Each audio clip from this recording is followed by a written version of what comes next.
Greetings and welcome to another edition of Facebook Live Level Up Chronicles. And I'm going to wait a few minutes so that my guest for tonight can join me. I'm going to get myself together here. Hold on one second. All right, I think I've muted it. And what I want to do is I'm just waiting a couple of minutes. I'm going to mute this, and then I am going to post a link to my guest's not Facebook, but her YouTube page in the comment section so that you all can follow along with me.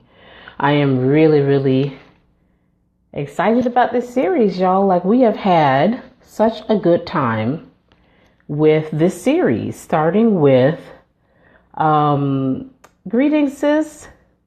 We have Sister Dr. Portia in the house. And we had the first Facebook Live Chronicle, which was absolutely amazing. And we had it with Dr. Portia, who's here in the house tonight. And I'm slowly getting my technical situation together.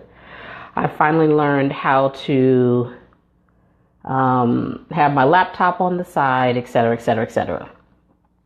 Welcome, Connie. Okay, so Connie is here. I'm going to add you.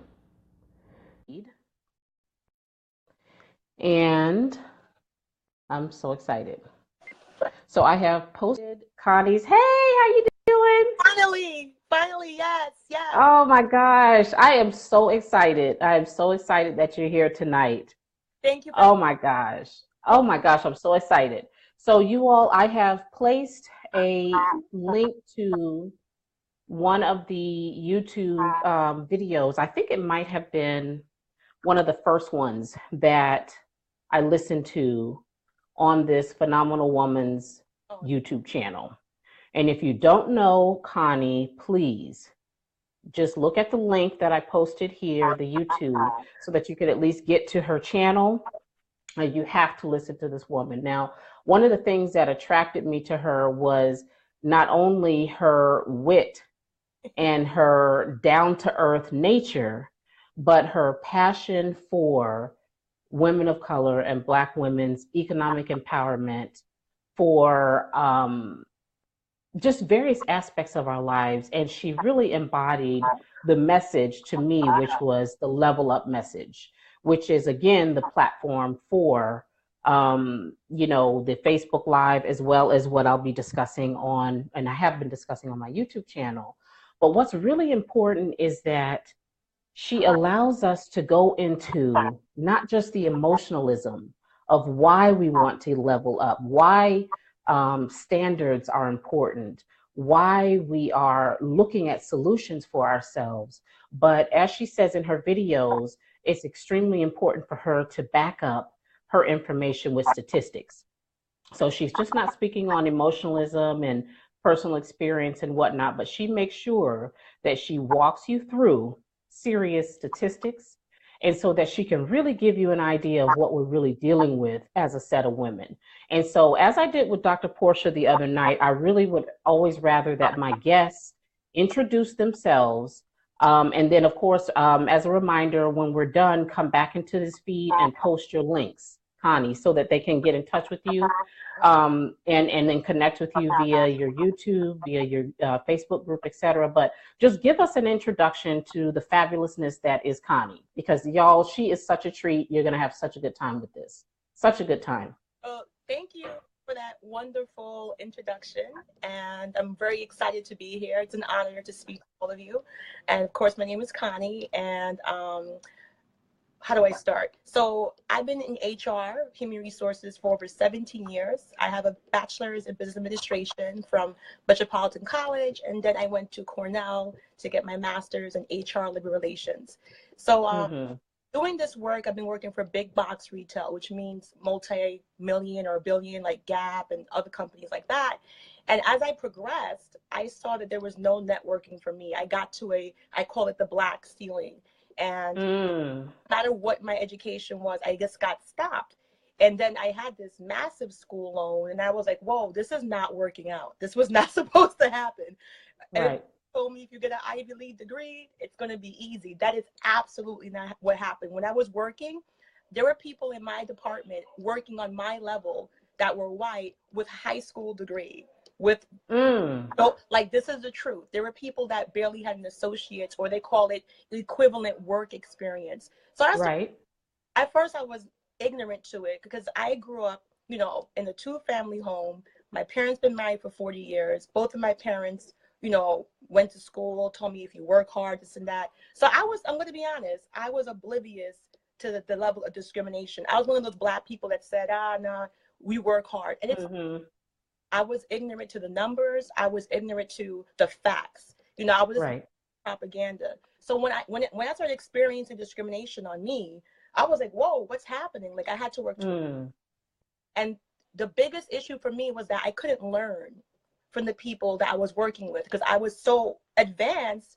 I had to work twice as hard, and I also was suffering because I was not developing. So I started to go back and develop myself. And that's when I started diversifying myself, saying, okay, I need to make enough money to pay off a big portion of before I lose my life. And that's when I got into retail, I got into medical sales, I got into real estate, and I got into event planning. I started looking into my skills and seeing how can I help people, but also establish financial success for myself. And I did that, I realized, wow, this degree really doesn't mean much past a certain point. So when I that African American women with a bachelor's makes the same as a white woman with a high school degree. I went onto the EEOC website, and for you guys who don't know, that's the Equal Employment Opportunity Commission, which is actually a legal government administration that mandates discrimination. When I talk to Black people, I can't believe how a lot of Black people they're working in the workforce and don't even know their basic work rights. So that's what I do. I try to help people build economic empowerment. I try to bring awareness, also socio-economic. The status of Black women overall is in dire restraints, and we just don't know about it because we're not the focus in mainstream media. We're not the focus of a mainstream agenda, and we can't keep waiting for someone to save us. We really have to empower. But we can't do it if we're not aware. So that's about me. Okay. And then give them the name of your Facebook group, and as well as I guess it has the same name as your YouTube channel. It's Hatshepsut, which is an Egyptian name. So if you type in HATSU, it'll start coming up because I don't think anyone else has that name like me. So it's the only Egyptian female pharaoh. She was actually a Nubian queen, so she did one of the best jobs managing her kingdom economically. She grew Egypt very well. So that's why I'm fond of her, because she was of Nubian descent. She was great with economics. So that's why my page Hatshepsut Economics. Okay, perfect. Okay, and so I just typed it there in the comments. And again, I do have a link to your YouTube channel as well. And so what I want to do is dive into this topic that we're discussing, which is the high value woman. And you discussed some of it because you went through the process of leveling yourself up once you became aware. And a lot of times we're just not fully aware because we are so busy grinding and working and dealing with the trauma of the average Black woman's life that we're not really fully taking into account. And as Dr. Portia had said in the last video, which was really a poignant moment, is when when you're overworked, when you're overstressed, and you're not in your feminine power, you are very vulnerable to attack. In other words, you are not able to ascertain what's going on in your life, who's really in your life, what is their motive, what is their purpose, and you're just simply going from one disaster to another. And so one of the questions that, I always have my notebook here, and I want to break this down because you have made some really, really important points in the Serena Williams volume of videos that you had. And while marriage may not be the be-all, end-all goal, but I want to take this from the concept of how can a healthy marriage benefit a Black woman in this state who has acknowledged the importance of um, having high value standards for herself so that she can then begin to promote and create an environment for her life wherein there is the option for intergenerational wealth and for all of these other things. So we're going to start there and then we're going to backtrack to if that is such an important goal, if in terms of looking at marriage in the right way, then how do you now bring yourself to the level that would allow you and afford you the opportunities to meet and commune with people who are like-minded and who have the same goals. So explain to us what value a healthy economically stable marriage can have to the Black woman and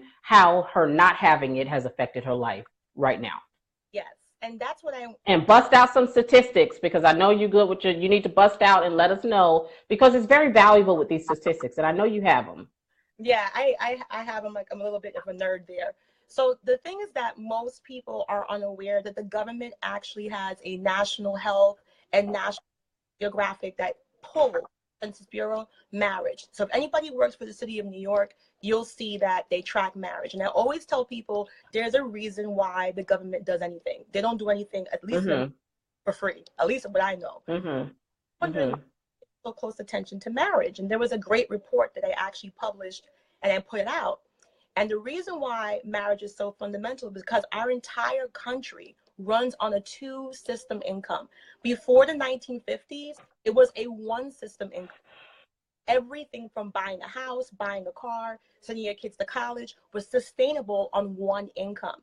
After right. the workforce and women started to be, a primary worker, they changed the whole system. So if you're a Black woman, and you have to remember, economically, we make less. With my, it didn't matter, and it doesn't. I've always been more educated than anybody I've ever worked with. There was never a time when I worked with a peer who was I would say, in the same sense, with the experience and education, never my equal. Right. That when you look at the resumes, I was grossly overqualified in contrast. And the reason why it's important is because when you put the Black woman by herself economically, number one, she needs a partner because that's the way the system is. She needs an economic partner to buy a house comfortably. And even if you can afford it, it's a big risk because what if something happens to you with your health, which is what happened to me. We could talk about that later. But what if your health? What if something happens with your family? It's very risque to have a one income and have all these things because that's why people lose their homes, lose their cars. And then also there's legal benefits to marriage. You get more tax benefits, tax codes. I'm reading from the Census Bureau, tax codes for married couples, filing jointly over single filers in most cases. So you can actually save money on taxes. And that's why you see so many wealthy people are married and they stay married because they know. And also, just for statistics, the reason why people that have a high wealth, like billionaires, are mostly married because they know building that foundation, we need to pass down the wealth. See, they understand I need to pass this down. You can't pass down wealth on broken homes. You can't pass, no offense to anyone, on 2, 4, 5 baby daddies. It just gets ridiculous. And it's an economic. And also you have the health-wise, when you're by yourself, there's a lot of stress. And stress causes high blood pressure, hypertension, strokes, and black women disproportionately are affected by these diseases. CNN just released finally saying the effects of racism. Because when we talk about racism, we're always concerned with how people see us, how people treat us. We never look at the actual emotional and mental effects it has on us. We never do. How we're treated by others. How do we feel as a Black woman in a society where we're not considered top par in attraction? Now we are.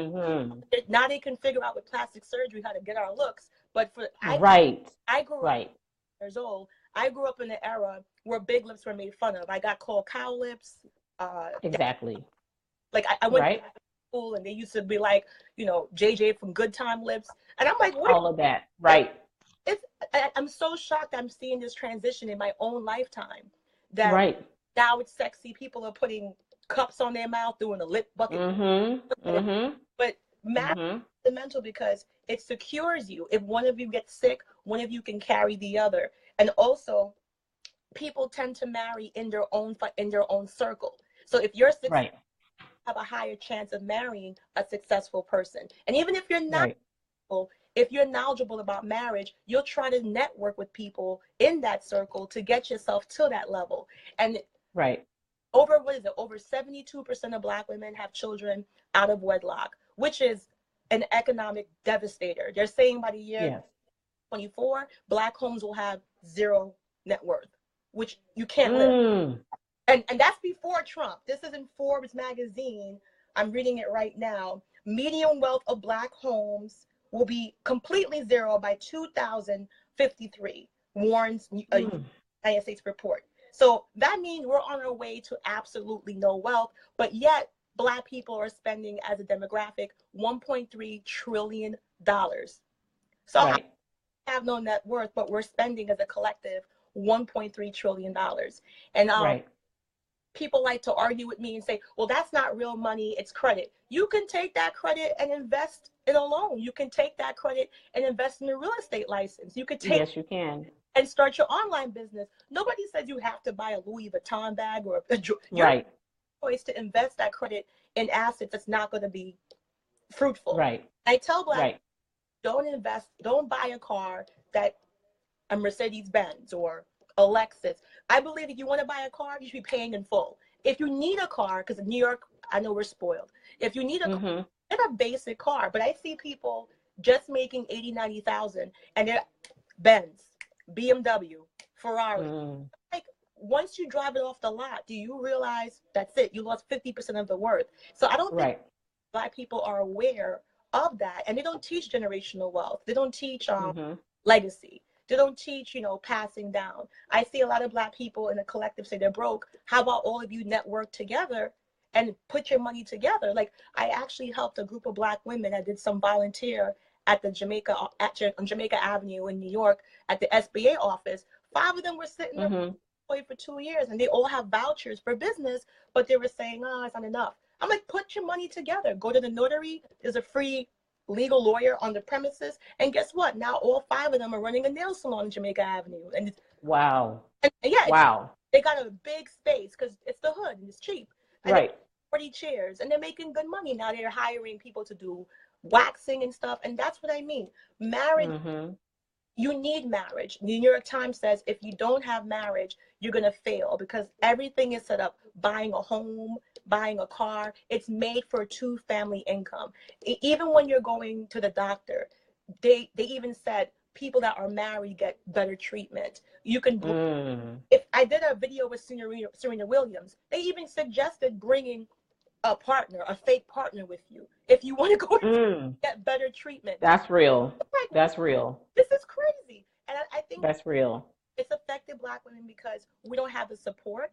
Um, we are 72% out of wedlock, and I understand why, because you have this is my little controversial part. You do have the extreme feminist movement that doesn't acknowledge our issues, and people say, "Oh," Mm-hmm.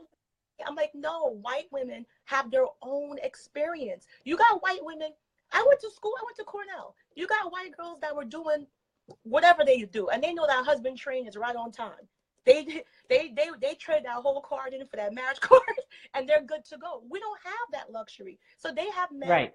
coveting them. Like, you have to understand, Asian men, Indian men, Black men, whether you like it or not, Hispanic men, they are seen as a premier marriage mate, whether you like it or not. So we can't follow their dating trends because we're not there yet. So when you're walking next to Amber Rose talking about slut walk, we're not there yet that we can do that. And that's not our problem. Right.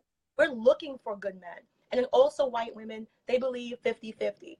White girls don't care about um, provider. I talk to them. They don't care about that. They advertise that, but on the down low, they do it. But most feminists are not going to say, oh, he has to pay for me. He has to open the door for me. He has to pay for the date. And a lot of Black women are adopting these things. I'm like, whoa, that's not our problem. You don't want your man to pay for you? What? Whoa, whoa, whoa. Like, who gave us that strong Black woman mantra? Most women in my circle, we hate that. We're like, no, Right. we're a woman. We're vulnerable. We're sensitive. We cry. We're not impervious. And we need to adopt the right things for us. That's going to help us. Economics for Black women, healthcare Right. for Black women, you know, investments for Black women, Black feminism for us, domestic, you know, we are the #1 demographic for violence, for rape. But when you look on TV, we're nowhere to be seen. I just had to explain to a young lady last night, the Me Too movement was started by a Black woman that was sexually abused. Did you see her at the Golden Globes? Did you see her presenting? Did you see her talking? Do you see her, her movement? You know how it got Alyssa Milano from Who's the Boss? You know, she did the hashtag, never been abused. Once a white woman put their name on it, that's it. And then we're disenfranchised from it. I know there's Black feminists, but I'm trying to tell them, if you don't formally disenfranchise yourself, you're going to miss the funding. We're not going to get legislation to protect us legally because we need it. Happening that should not be happening. And we need to say, okay, this is for us, not because we're racist, but these are specific issues that affect us severely. And we don't know how to, like, our problem is not men are trying to marry us and men trying to keep us at home and we want to work. That's Becky complaining. I'm like, okay, I'll do that. I'll stay home. Right. I'm telling you. Exactly. I was trading my Cornell degree, my bachelor's degree. I was trading all that stuff for a balanced home, for a partner, for a husband. Because what am I doing? Well, I'm 38. They told me, get a degree, go to school, do this, you're going to get a husband. And in the meantime, I wasn't taking care of myself. No one talked to me about looks. No one talked to me about beauty. Meanwhile, my other friends, some of them didn't even finish the course. They dropped out and got a husband before I did. But they were in the gym and they were taking care of themselves. And I'm like, oh, you know, looks don't matter, education. Exactly. That's what I did. Now I'm going to segue into that because that was my next point.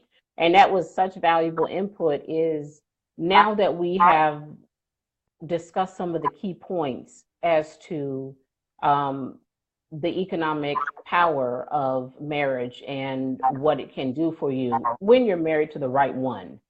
Or, you know, have interactions or even business, as you mentioned, with coming together with other women of business. But so now break down to me, what is your definition of a high value woman? So a high value woman is a woman that knows how to connect and network. She makes the best of her situation. There's a lot of Black women listening to this saying, well, I'm not there yet. Yes, you are. It's just, it starts here. It's a mental thing. Have to self-confidence, because I'm going to be honest, I was 254 pounds. I did not have confidence, you know, because I was never taught to be assertive physically. I was taught to rely on papers and books and numbers, which you still see that I do. Confidence, I had none. So I really had to work on that on myself and be assertive. Then, you know, not being scared to say what you want. That's a successful woman. I know a lot of Black women, they're kind of scared to say they want to marry a successful man. They're kind of scared to say what they want. If you don't say what you want and be adamant and believe it, you're not going to have it. I don't know how you're going to get to the point where you're going to get marriage, how you're going to get to the point where you want this big house, and you can have it. You can definitely have it. But if you're shy from it, if you don't really believe you can have it, want and believe is two different things.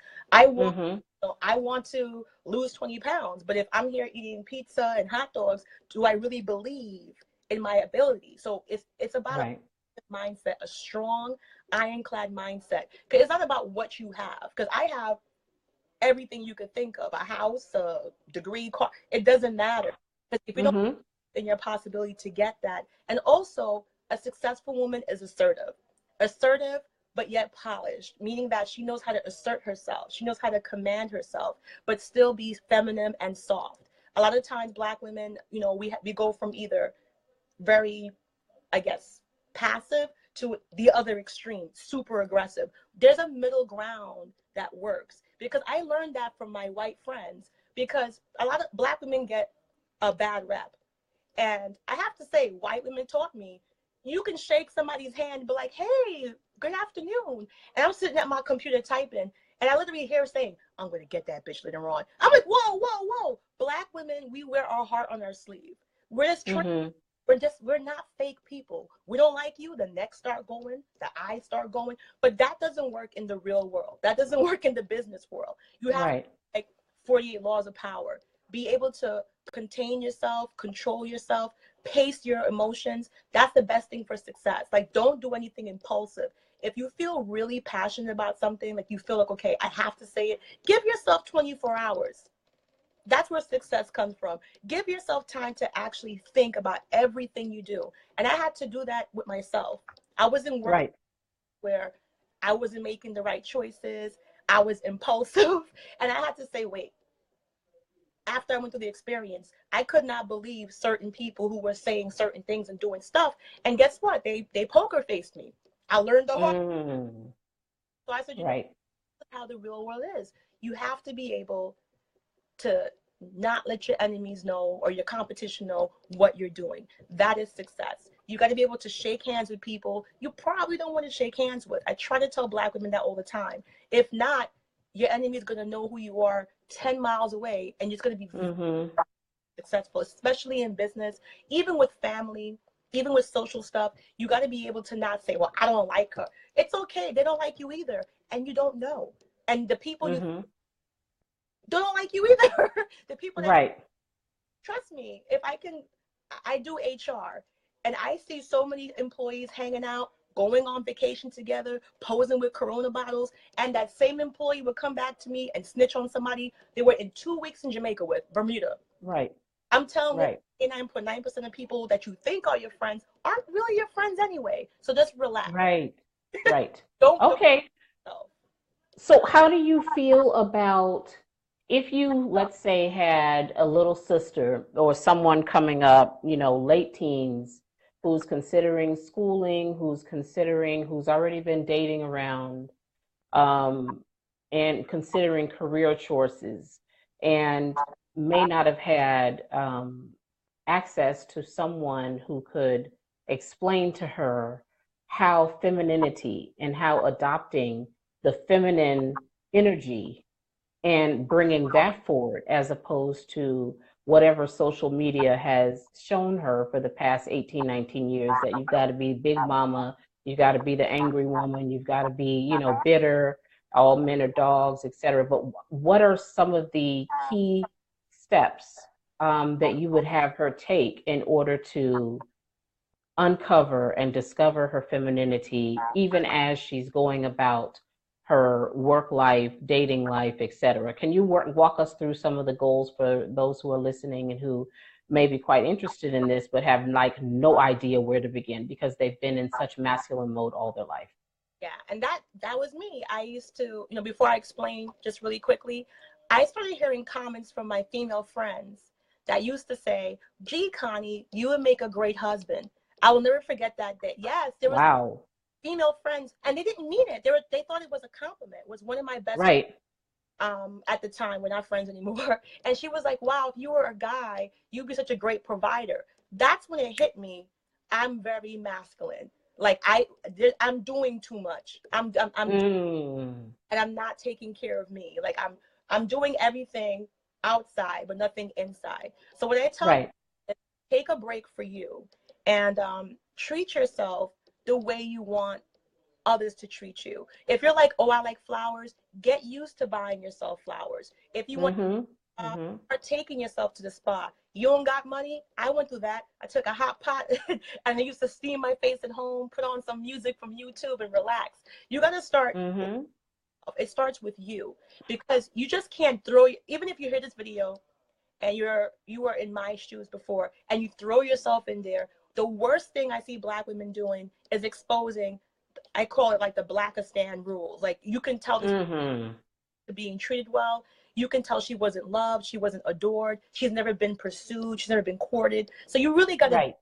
yourself first. And I mean it. Like, Right. when I started losing weight, I started going to the sauna, going to the spa, started buying Mm-hmm. products, started going to places alone, started going to expensive restaurants by myself. I was nervous, but Right.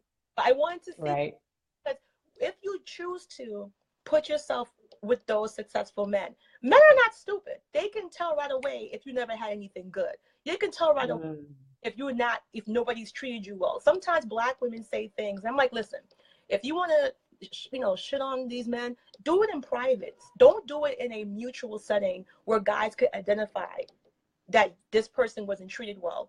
I was in a dating group, and in the dating group, girls were like, "Oh, how do you guys pay? Do you guys pay for dates?" And all the men were nice men. Were like, "Of course we do." It was like an Right. and she's like, "Well, Right. I've gone on dates, blah blah blah blah blah." And I actually was trying to delete the comments because I was like, "Don't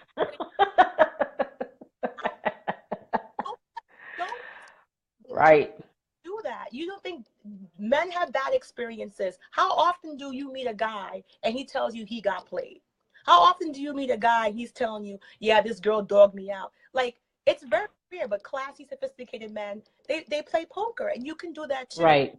And also, Right. I encourage Black women to get therapy. I'm not ashamed to say it. I got a therapist. Your friends are not your therapist. Your friends will tell your business on Facebook, on Instagram. And also, even if your friends mean well, they're not professionals. Mm-hmm. Train for you to deal with problems and move past them. Your friends Right. have problems and keep them live. And they don't mean Right. your friends are evil, but stop being scared of therapy. White girls get therapy. They don't care. Like, Right. get it for anything. We don't do that. We internalize that trauma, and we don't know how to get past bad things that happen to us. So don't be scared. A therapist is nothing but a trained person who is trained to help you with your problems, to help work you through your problems. Doesn't mean you're crazy. Doesn't mean you're going to the Mm-hmm. psych ward, Mm-hmm. psychiatrist. Right. One. That's it. Therapy makes the difference. And start exploring things around you. Start looking on YouTube. Start going to networking events. Try to I say keep your friend circle small, because you're going to have the negative Nancy's. You have to cut them off immediately. You're going to have the friends who aren't making those steps, and they're going to try to pull you back. Because I literally had this much friends, and now I have this much friends, because Mm-hmm. as I progressed, I made them uncomfortable. When I started losing weight, it was ridiculous. Like, I can't believe, because I lost weight, I have not changed personal wise. And my female friends were not comfortable with me. Guys were looking at me, numbers, this and that, and they were like, "Wow, it made a difference." I'm like, "Yeah, 120 pounds makes a difference. That's a whole human." So Right. they Right. weren't realize a lot of your friends associate with you because you're not intimidating, or you make them feel okay with their failures and shortcomings, which is true. Right. So when you start doing, Right. they get uncomfortable. They don't want to be. Mm-hmm. That Connie was fun. Skinny Connie is not fun. They're like, "Okay, Right. we have to worry about this." And I'm like, "What's going on?" And I was so naive. Then I realized I'm not the fat girl anymore that holds the purses at the club, or Mm-hmm. at the bar Mm. while you dance. They didn't. Right. They saw me as competition. But when I was the odd man out, I was everybody's friend. So it's gonna happen that you lose those connections, but you don't have to worry, because if you notice anybody that's wealthy, they always talk about losing friends and the circle got smaller. It just happens because most people associate with you because they're opportunists. Most people associate with Right. you, make them feel comfortable. So once Mm-hmm. you kind of make them start questioning, gee, could I have done that? Or gee, am I doing things wrong? And instead of being motivated by you because they're not ready to change, they attack you, or they try to. Right.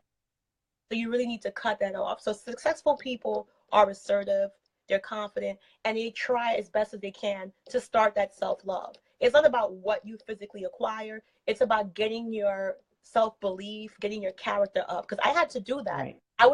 If you talk to anyone that knows me, I was such a nice person at work that people walked all over me. It was like, yeah, Mm. because I did not know how to be assertive. I didn't know Right. how to be authoritative. And when I did it, I felt tremendous guilt. If I stood up to someone, I felt like, oh my gosh, should I be doing it? I would shrink back down. It got to the point where, Mm-hmm. what, fuck it. I got I got to be assertive Right. to a certain level. And that's it. I mean, it's a woman that has that self-confidence, and I'm really big on self-love. I do not want Black women dating unless they love themselves, spoil themselves, pamper themselves. Even if you can't afford to go to a spa, like go to Dwayne Reed, get some facials, because I do my little scrubs, but do things special for yourself all the time. Right, You want flowers? right, Buy it for yourself. Don't wait for something. right, right. You know what? I think that is really, really important. And of course, none of us, or at least very few of us, have actually learned that. You've got some sisters shouting you out, Lashonda and Lenrika saying hi. And I think that was really, really critical. You've got to take a break and stop the wheels in your life. And if you don't put yourself first, there is no way that you can reach any of your goals. And men And can, so, huh? men can smell it. If you're not putting yourself first, a guy can smell Exactly. your not confident woman a mile away. Men have told me they can smell it. If you don't, even if you're not confident, fake it. Fake it. Don't. Right. I got played. Nobody wants me. Shut your damn mouth. Learn how to lie. Right. Right. Right. Right. And I mean, it's really valuable and important because I mean, yes, and I get what you're saying, and in terms of the fake it till you make it. And then on the other hand, at least I learned I did that initially just so that I could like stop the wheels from, advancing at such a rapid speed. But then you get to the point where, you really want to actually walk that walk. You really want to get yourself into the mode before you begin engaging with other people. You want to get yourself into the mode of self care. And that's one of the things that I pointed out in the video with Portia, Dr. Portia, as well as another video that I did, which was that unlike many other things in life, whether it be weight loss, financial goals, rebuilding your credit, that takes some time. But there's something about incorporating self care into your life and setting some standards, first with yourself, that there's nothing like the immediate and rapid results. Because, first of all, you feel better. And whether that means you have to wake up an hour earlier in the morning to get get on the treadmill, do some push-ups or whatever, get yourself in a bath with some rose petals, like you might feel like it's decadent because you're not used to doing it. But even if you can't stop working, you can't stop all of that, but you're going to have to carve out that time. And once you begin carving out that time, once you begin, as I did in another video, get rid of all your jacked up clothes, the holy clothes, the stuff that doesn't fit, the stuff that's not shaped well, the stuff that looks raggedy. Get rid of all of it, completely clean. I don't care if you've got only 2 pants left and a couple of tops and a dress or something.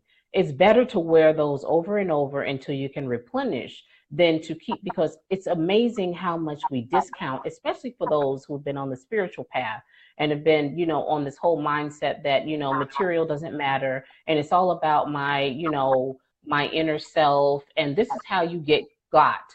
This is how you get caught by the spiritual pimps Sound like and the Build-A-Bear men who are all on because they can spot you also a mile away. You take no care for yourself and you have zero requirements of them, and they are here for you to work and to be the mule, and while they chill and kick back.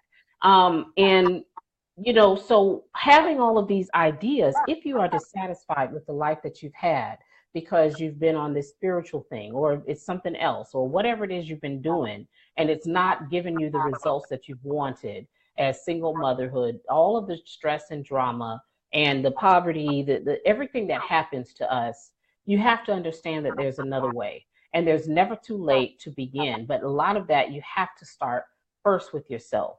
And once you begin taking care of yourself, you'll notice your energy changes. When that. you walk out of the home, you're happier, you're smiling, you're not mean mugging all day long, you're not as stressed. And then set something for yourself at the end of the day. The end of the day, I'm going to go buy myself some flowers. I'm going to go do this. I'm going to go do that. And have constant things to look forward to that are about you.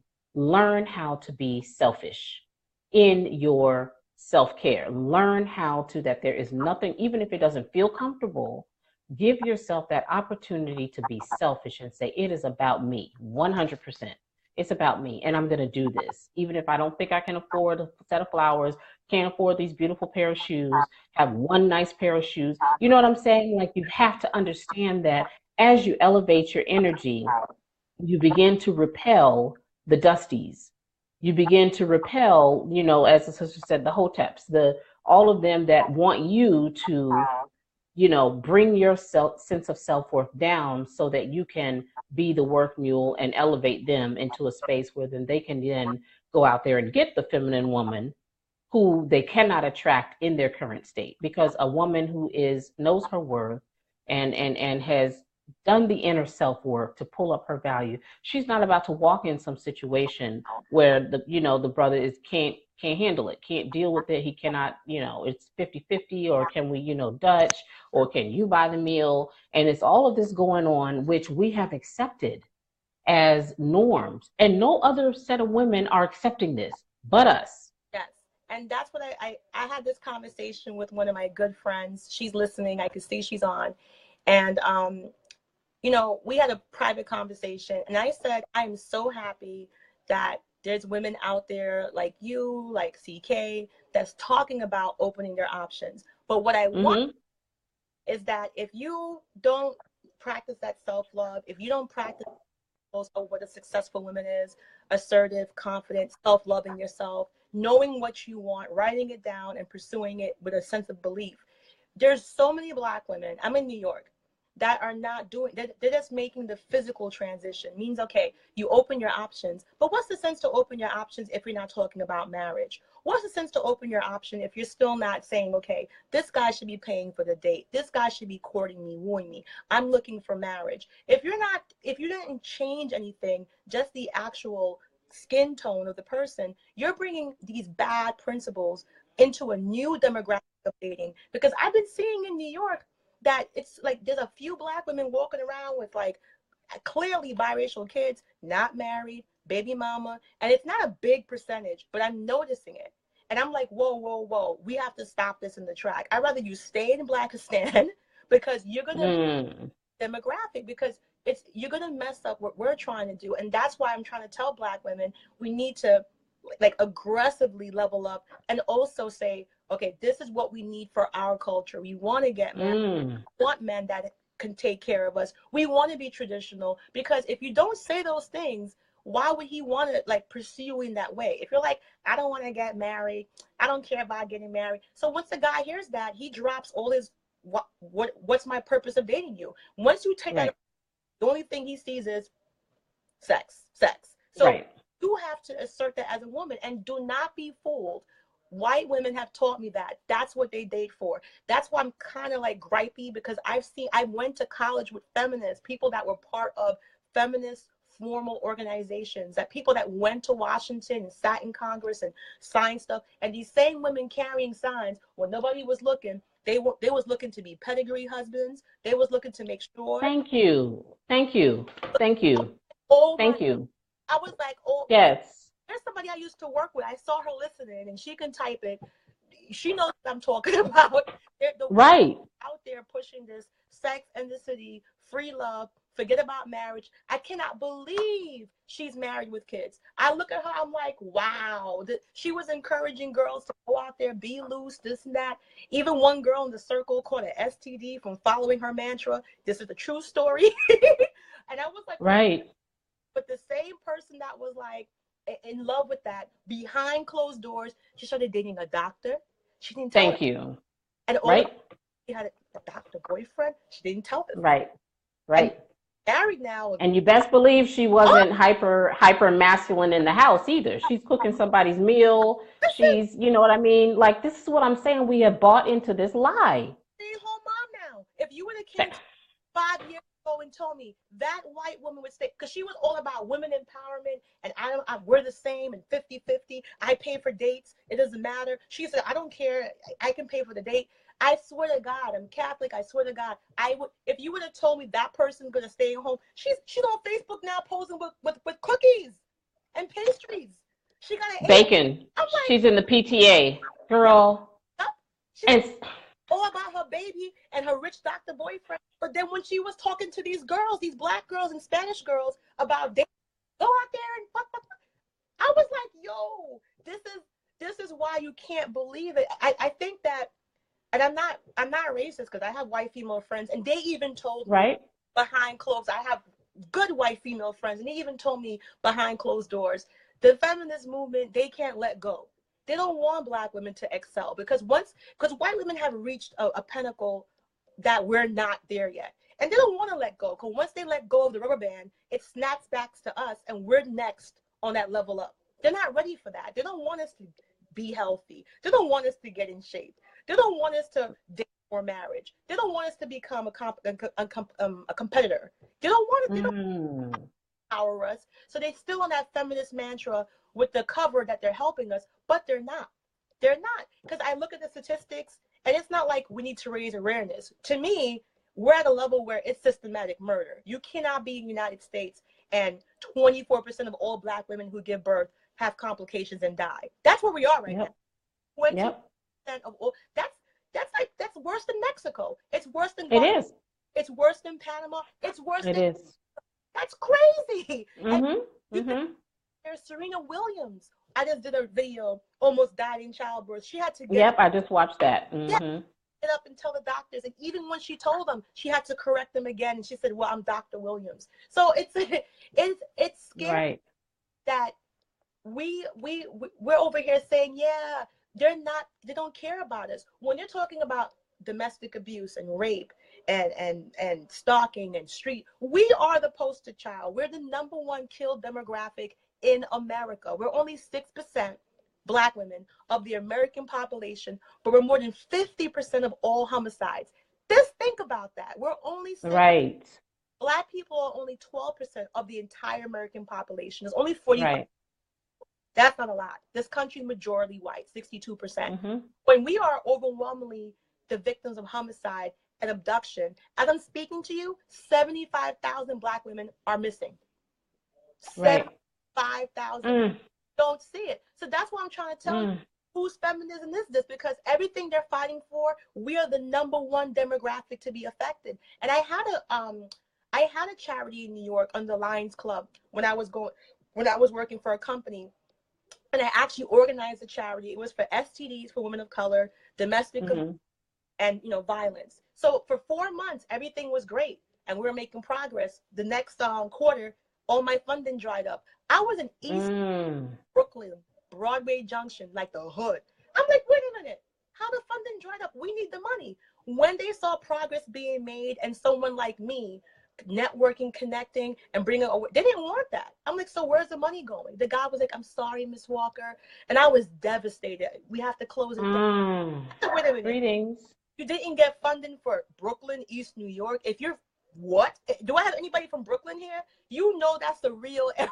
So I was like, funding for one of the highest crime area in United States. One of the highest concentration of STDs. We lost, because it's all black. They don't care. So the white women, they're not mean, but to me, they're doing what they gotta do. They're taking care of their race and their people. In the election, that's why I'm kind of like iffy. You're talking about women's rights, but 53% of you guys voted for a president talking about grabbing pom poms. I'm very confused. You have men but Trump is on tape saying, yeah, I grab, like he's forward. During the election, so many women and said they were sexually assaulted. He put hands up the skirt and literally silence. And within months, and I'm not exaggerating, within months, the Me Too movement took up. But they're still avoiding Donald Trump. You know why? Because they have race loyalty. They have race. Their color comes first before their women's rights. They're not going to tell you that, but they have to explain how you were so gung-ho, but you voted for Trump. And this other guy, what is it, Ray Moore, the pedophile, if it wasn't for black women, he would have got voted in again. He saved that election by a hair because overwhelmingly white women voted for a pedophile. Where's the outrage? So you have to, and it's not real to them. They have the option to flex back and forth. We don't. We need to raise awareness. Black women are dying. We're getting killed. We're getting raped. We're getting murdered. And when I see the numbers, it's getting worse. So how is Right. it worse? It should be getting better.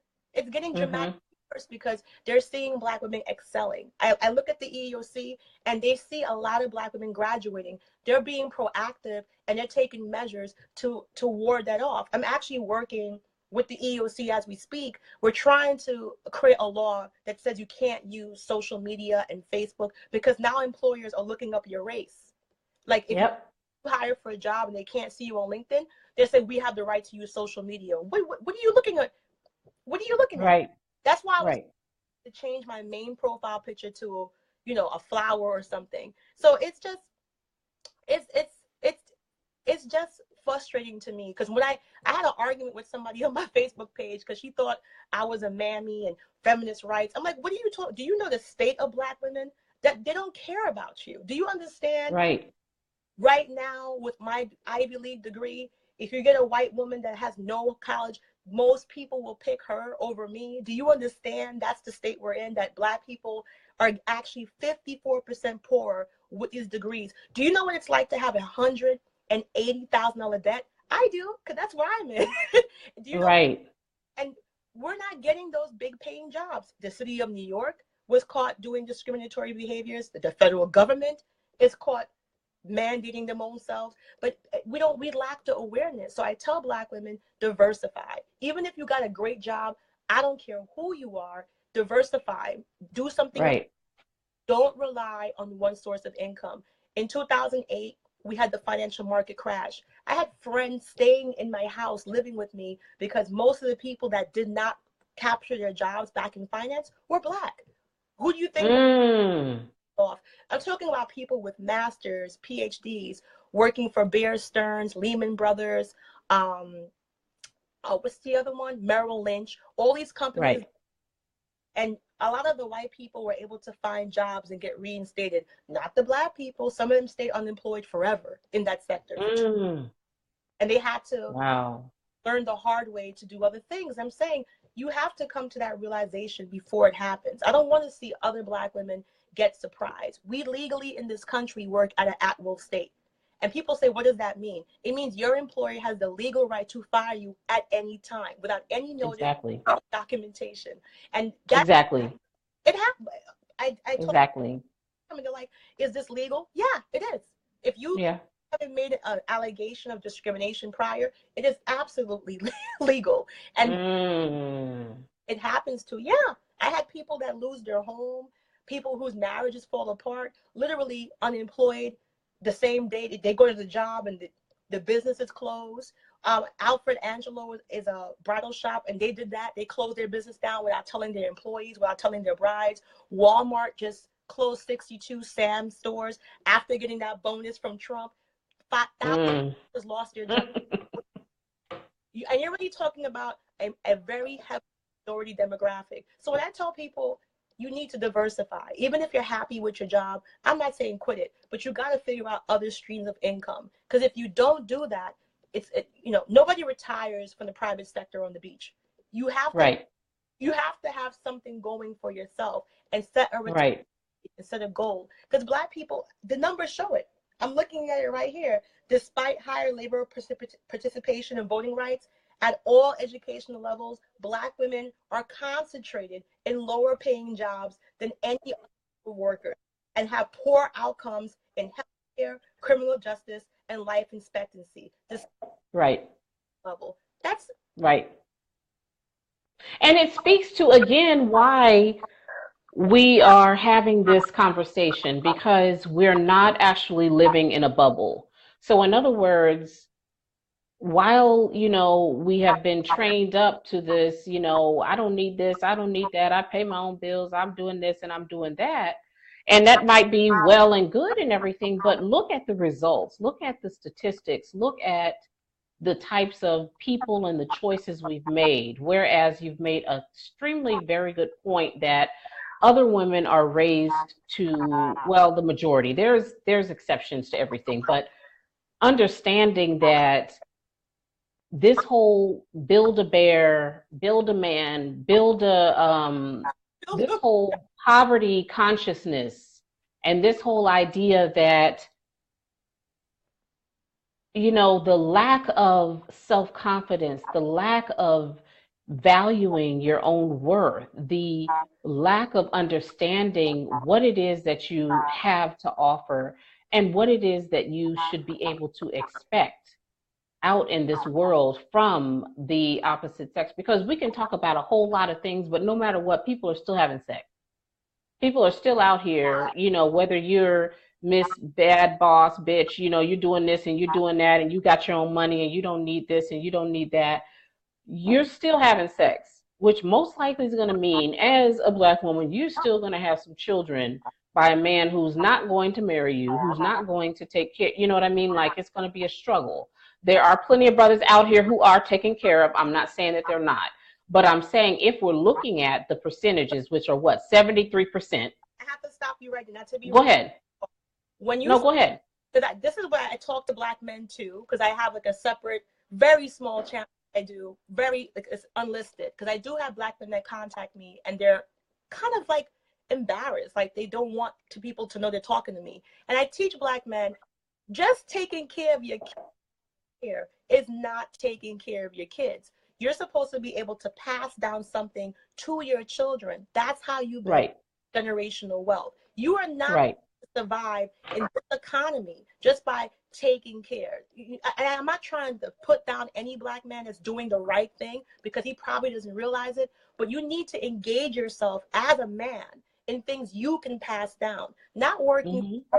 For instance, I went to a retirement party from one of my friends' moms retired, worked for the city of New York for like 40 years, but yet if she wanted a job, she couldn't work there. Yet if she wanted, her mother couldn't give her a reference, nothing. You gave 40 years of your life to an institution that is cut you off completely, give you a pension, a gold watch, a plaque, deuces, and there's no generational wealth. There's nothing. Mm-hmm.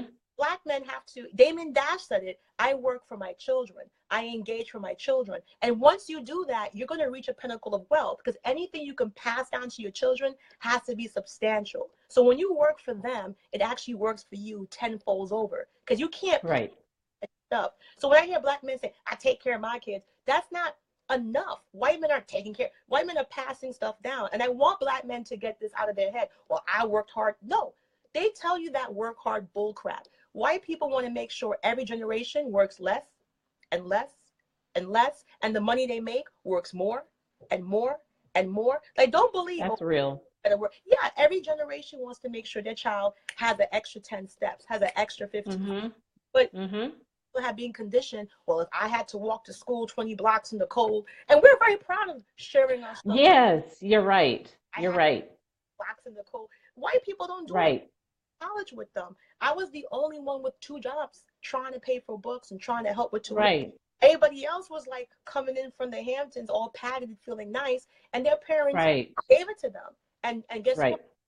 It gets more and more. So I didn't mean to cut you off, but I try to educate black men like it's not enough just to pay. You got to start from what can I do to pass it down to my son so he doesn't have to be an employee, so he can be a boss too. And that's Mm-hmm. an economic empowerment. Right. Right. And that's very critical. I mean, I'm so glad, like, we just dropped these little jewels here. And I know Dr. Portia had, and I don't know if you saw that post that really went viral, and it was absolutely fabulous. Um, in regards to Black culture, you know, it was very powerful. It was very, very powerful because, I mean, she just really broke it down that we are attached to certain ideals and ideas that have never served us, that are keeping us in a state of mind and an energy, which is just as you said, well, if I had to do all of this, then you're going to do it too. All of this so-called tough love and all of that. But exactly like the sister said, taking the pride in the struggle when if you plan to, the real building is not this fake stuff that's going on social media and all of these little people moves, but it's more so understanding that you have to completely scrap everything and start over. Because whether it's your own family culture, whether it's the quote unquote Black culture, or it's the social media norms and normatives that have been enforced as if that is Black culture, and we are just eating it up.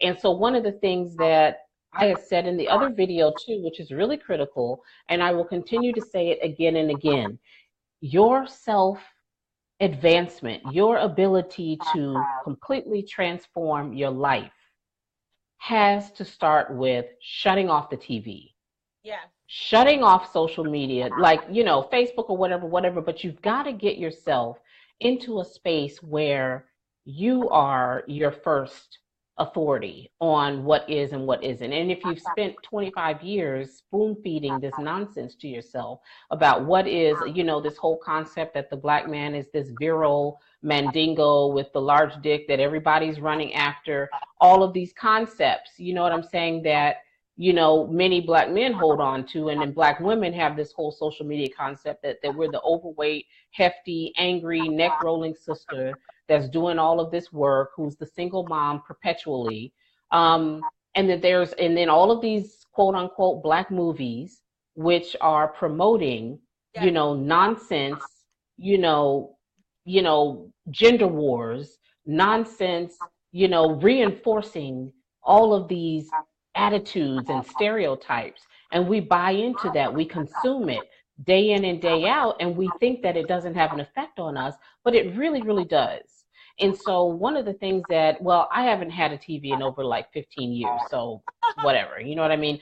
um but uh and I did that on purpose because I didn't want all of the mediation. I didn't want all of the ads thrown in my face.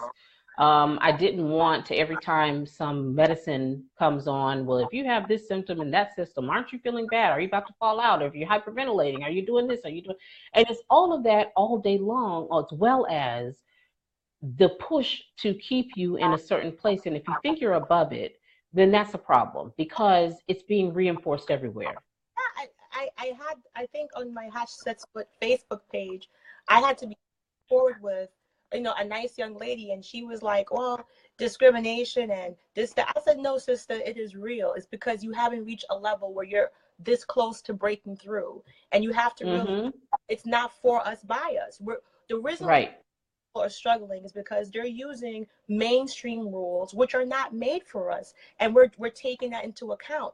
And we don't even know the value of marriage. We don't know like, I see so many. Exactly. And Damon Dash, which you rarely see me, no offense to anyone, put something up from a black guy. But Damon Dash saying, you're poor because you're out here spending money on 7 women. I was like, oh, snap. He said, you're poor because you're How? He was like, get yourself one good woman. Right.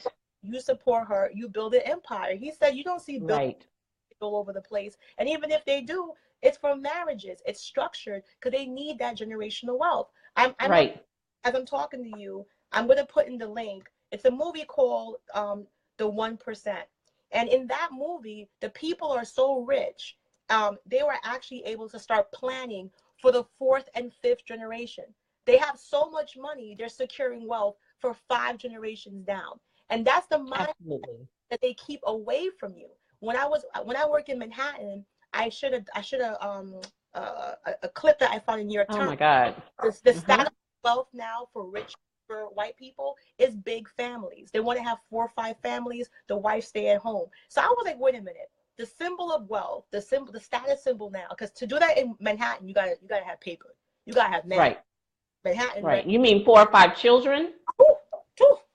In Manhattan. Wow. Yeah, I'm actually going to put an article in this thread so people can see it. And it was from the New York Times, and they're saying large families is a new status symbol. And I was like, wait a minute, how come this is not mainstream? They don't want to encourage families for people of color. Keeping it broken is okay. And one thing that's very sad is that when I started doing this work, I had a lot of Black women that were educated who came to me on the side and was like, stop helping people, like, leave them alone. And they were just disenfranchised. I'm like, sister, you're still Black. Like, you're still, right. They're like, oh, you don't have to deal with them. And every time I tried to get a Black woman to come on, tried to get a Black woman to work with me, they were like, no, we don't want to. And I'm like, what? this is why you're stuck. What's wrong with you? Like, you have to Mm. help.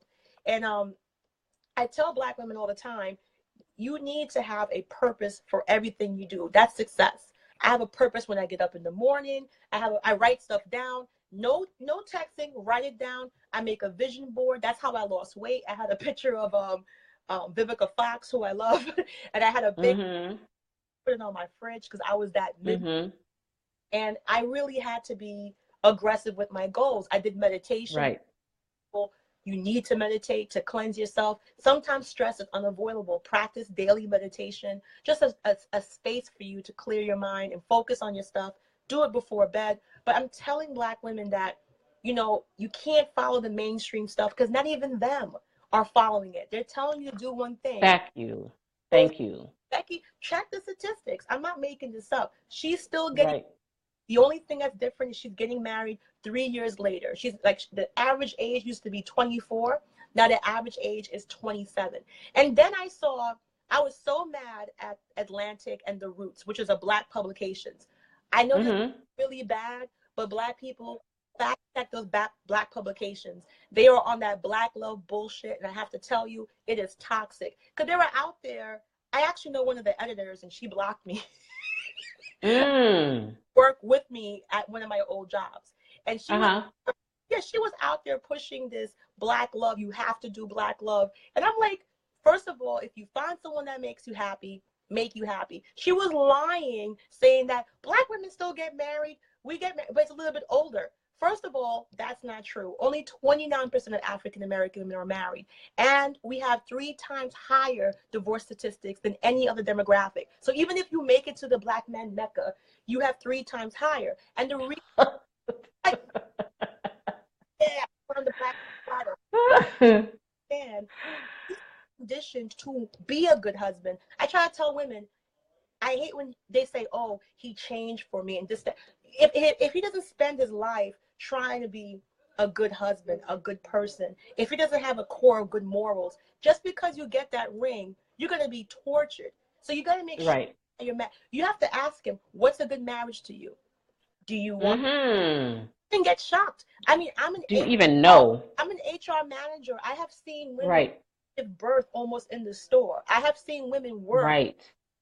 their water break on the way to work. And I'm like, damn, I don't want to be married to my husband. The baby's head is looking out like, you still at work? Let me go back. Right. You still here? I know. So pregnant, I took her downstairs in the break room, and I had to rub her feet. Her feet was fat. I never had kids, but I do want. But Right. her feet were fat, and it was like almost like water was in her foot. So I had to rub her foot. Her husband sent her to work 9 months pregnant, and she stands. It was a cosmetic job, standing all day. Oh my God. Yes. And she couldn't. Yes. And I said to her, "You want me to call your husband?" She's married. She's married. Right. I said, "You want me to call your husband to come and get you?" She said, "Connie, no, he's going to get mad at me if I can't finish the whole day." Mm. I said, "He needs to rub your feet." "No, he doesn't like my feet. They're fat and ugly." So wait a minute. I'm not getting orgasms. I'm not getting laid. You don't even know me like that. You got your feet in my lap, and I'm rubbing your foot. I was rubbing her feet because I never seen feet that big. To this day, it looked like somebody put water in a balloon. Yes, it was swollen. Yep. Nice person. Mm. I didn't know what to do. I was trying to calm the swelling down. I got ice, and I was trying to, because she was swelling. She could not stand. It was a full-time makeup artistry job, and she could not stand for 8 hours straight. She was very big. She carried her pregnancy very heavy, and I was like, wow. But that's what I'm trying to tell Black women. It's not just about the ring. You got to look at his marriage culture. Look how the women in the family are treated. Marriage culture.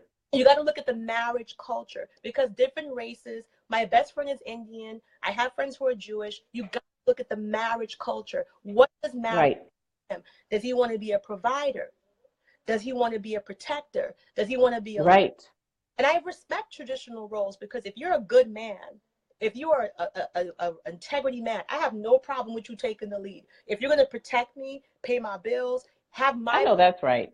have my Right. interest in mind, Right. no problem. Mm-hmm. It said submissive. I said, no, if you are a little bit religious, it says that Christ commands men to love your wife as Christ loved the church and died for her. Died for her. Right. So that means Right. in order to even get to that submissive part, he's supposed to be loving you as if you're actually physically part of his body. And what did Christ do? He got crucified. Even if you're not religious, it's the acronym of you have to love yourself and love that person as if it's part of yourself before you let them take those roles. And I try to tell Right. I see so many Black women, they're married and they're miserable. They call me, they're working 2 or 3 jobs. It's like there's 2 men in the house. Like which one's the husband? And then Exactly. the most Black women, I was watching the study of CNN, have severe stress because they're still doing full-time traditional roles. They're still Yes. cooking, cleaning, groceries, laundry, everything. Exactly. I'm like, yo, That's what I said. I said you can't have both. You can't That's what I said. cannot have both because the women need. First of all, the most important thing, they spoke to men. They did Men's Magazine, spoke to 15,000 men, all races, religions, back all age groups, and they said, "What's the most important thing for your wife?" And they said, "She keep up her looks." Well, if you want me to keep up, Interesting. I can't work 50 hours a week and be a full-time nanny and a full-time cook and Here we go. a full-time. Here we go. You notice the white women that are smart, they get the guys who take care of them. They get. Who take care of them. Exactly. I'm like, stop hating on them and see what they're doing. You're getting Exactly. a gun to your head, but you're on this strong Black woman mantra. I don't need a man. I don't need to. You don't want to talk about marriage. You get what you ask for. I'm a big believer Exactly. in words. You get what you ask for. So Exactly. not assertive what you want, you're not going to get it. You can want it as much as you want, but if you don't believe that you can have Right. 100%, you got to be a little bit egotistical, not in an obnoxious way, but you need a little bit of ego to believe you can have something before you actually have it. And Black women need to learn that, put that aggression inward and say, I have this already. I'm just waiting for it to come. You got to think about that positivity because it's not what we're doing now is madness. Like you have Black women who are scared in the beginning of the relationship to talk about commitment, but yet Right. not scared 5 years in, 2 kids down, start talking about a ring. To me, I'd be terrified. If Uh-huh. the other way around, I keep my mouth shut because obviously he's not proposing. So why are you Right. saying before you make an investment? Why are you I saying know that's right. before you get married? Girl, I don't get it. And I know. other races are savages because I've traveled as an HR director. I'm 100% travel. So I use that to talk and network. I'm nosy. I'm annoying. You sit next to me, Mm-hmm. asking you questions. They might get up and change seats because I won't stop talking. I'm like, okay, bye. But I bring this knowledge back to Black women. Chinese women, Japanese women, what? They're like a robot. What school do you go to? What's your GPA? What's they're not playing that. Only Black women are taught that what are you bringing to the table? What do you mean? What am I bringing? Exactly. Girl, please. That is, listen, Like let me just, Black oh women. my God, let me have a drink. I cannot with this whole, the brothers that, it is just, but it is that feminization of men. I've been Girl. my entire life. So when I heard somebody say that in a group, and I sat quiet, I'm like, well, I have a master's from MCMY. I have a master's from Cornell. I make this amount. Can I say what I want exactly in those details in the opposite way? Because I have it. I could bring it to the table. I got a table. And Right. not awkward. Because I'm like, you Right. Black women because you think they don't have. And that's a self-bias. You see a Black woman asking for stuff, automatically we think she's a gold digger. Really? Really? Because I'm sure my taxes take care of you. I'm pretty sure I'm in a different tax bracket. Pretty I sure. know that's right. They see Listen. and automatically they assume if you ask for a financially or successful man, please. I did a video called Dating Ukraine Style. This girl Girl, came that was the first one I saw, honey. That was the first one. That's how I found you. I forgot. Yes. wedding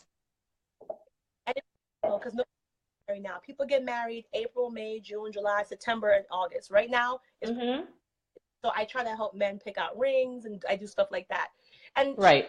I was like, wait a minute, how does young ass girl get this guy a graduate from Stanford? And Right. she speaks good English, but she had a strong attraction. And don't think Right. she's white and blonde. Nah, she was online. doing demographic search to see where successful men were. She didn't go to college. She didn't go. She put herself in that situation. She educated herself. She told me she would wake up in the morning, see what was happening, world news events, see what was happening in finance, so she can have a conversation. You know, she told people she was working in real estate before she actually was. She had her whole stuff together, and she said her objective is to secure a wealthy guy. And I said, why? Does that make you a gold digger? And she said, are you kidding? Women don't make as much as men. That's what she said. She's like, I can get a PhD. I will never make as much as a white American male. And she said, I want to have children.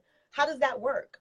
That I'm working full time and I want to get married. I want to be a mother. And that's the shield. I call that the Dayton Sloman shield. If you are looking for that type of man, you have to have your why ready. And a lot of Black girls, they don't balance it out. They're saying, yeah, he got to have money. But if you don't finish it with, and I want to be a wife, and I want to have children, or even if you don't want children, say I want to be a wife, I want to have a good husband, I want to be, you have to have your why. Because at the end of the day, if you're just saying money, money, money, he's like, what for? Like, do you want, Right. do you want to get married? So we need to get that Right. culture back to Black women. We have to do it. And it's so hard because of the feminist movement. That's not for us. It's because they say you don't need marriage, you don't need this. I read books. I read a book called Slut Ever. She's actually Mm-hmm. and she was encouraging women not to get married, this and that. And I'm like, at the other end, she was saying she regretted. At the bottom of the book, she was like, yeah, perhaps I should have got married. And yeah, perhaps I could. Because she knows at any time she can get off that train and get on the marriage train. Because white culture has a big marriage culture. Even though they try to downplay it, they have a massive, when I do weddings, if anybody worked with me, I think a few people are here that used to work with me. When I did weddings, the majority of people getting married was white, Persian, Jewish. So when they come out and say, no, we don't need marriage, we don't know, I'm like, who are you? Because the wedding industry is a multi-billion-dollar industry. Somebody getting married, it's not us. I know that's right. Exactly.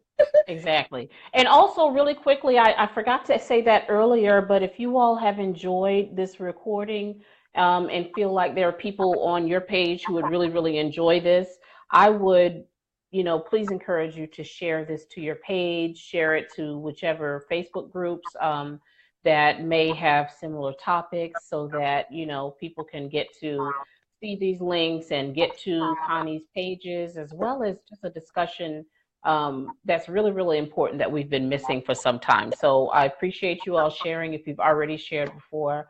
And then I'm going to be downloading this video and then uploading it to my YouTube channel as well. And so I will put the link to my channel as well so that you can follow it. And then if you want to add it to your YouTube channel as well, Connie, that would be, excellent as well. And I wanted you to touch really quickly on just almost to reiterate a point that was, hold on a second, that was made, that the valuing of longevity in relationships. This is something that we just don't talk about. And what I mean by that, and you touched upon it earlier, is the understanding when you broke it down and said that there are people, the ultra wealthy are thinking about their families Yeah. longevity 4 and 5 generations ahead. Yeah. This is something that is not, because we're always in survival mode, we're not even really on these levels. And if you really want to talk about any sort of wealth, it's not about excuse me, what you're doing in your lifetime. We have to shift our thinking.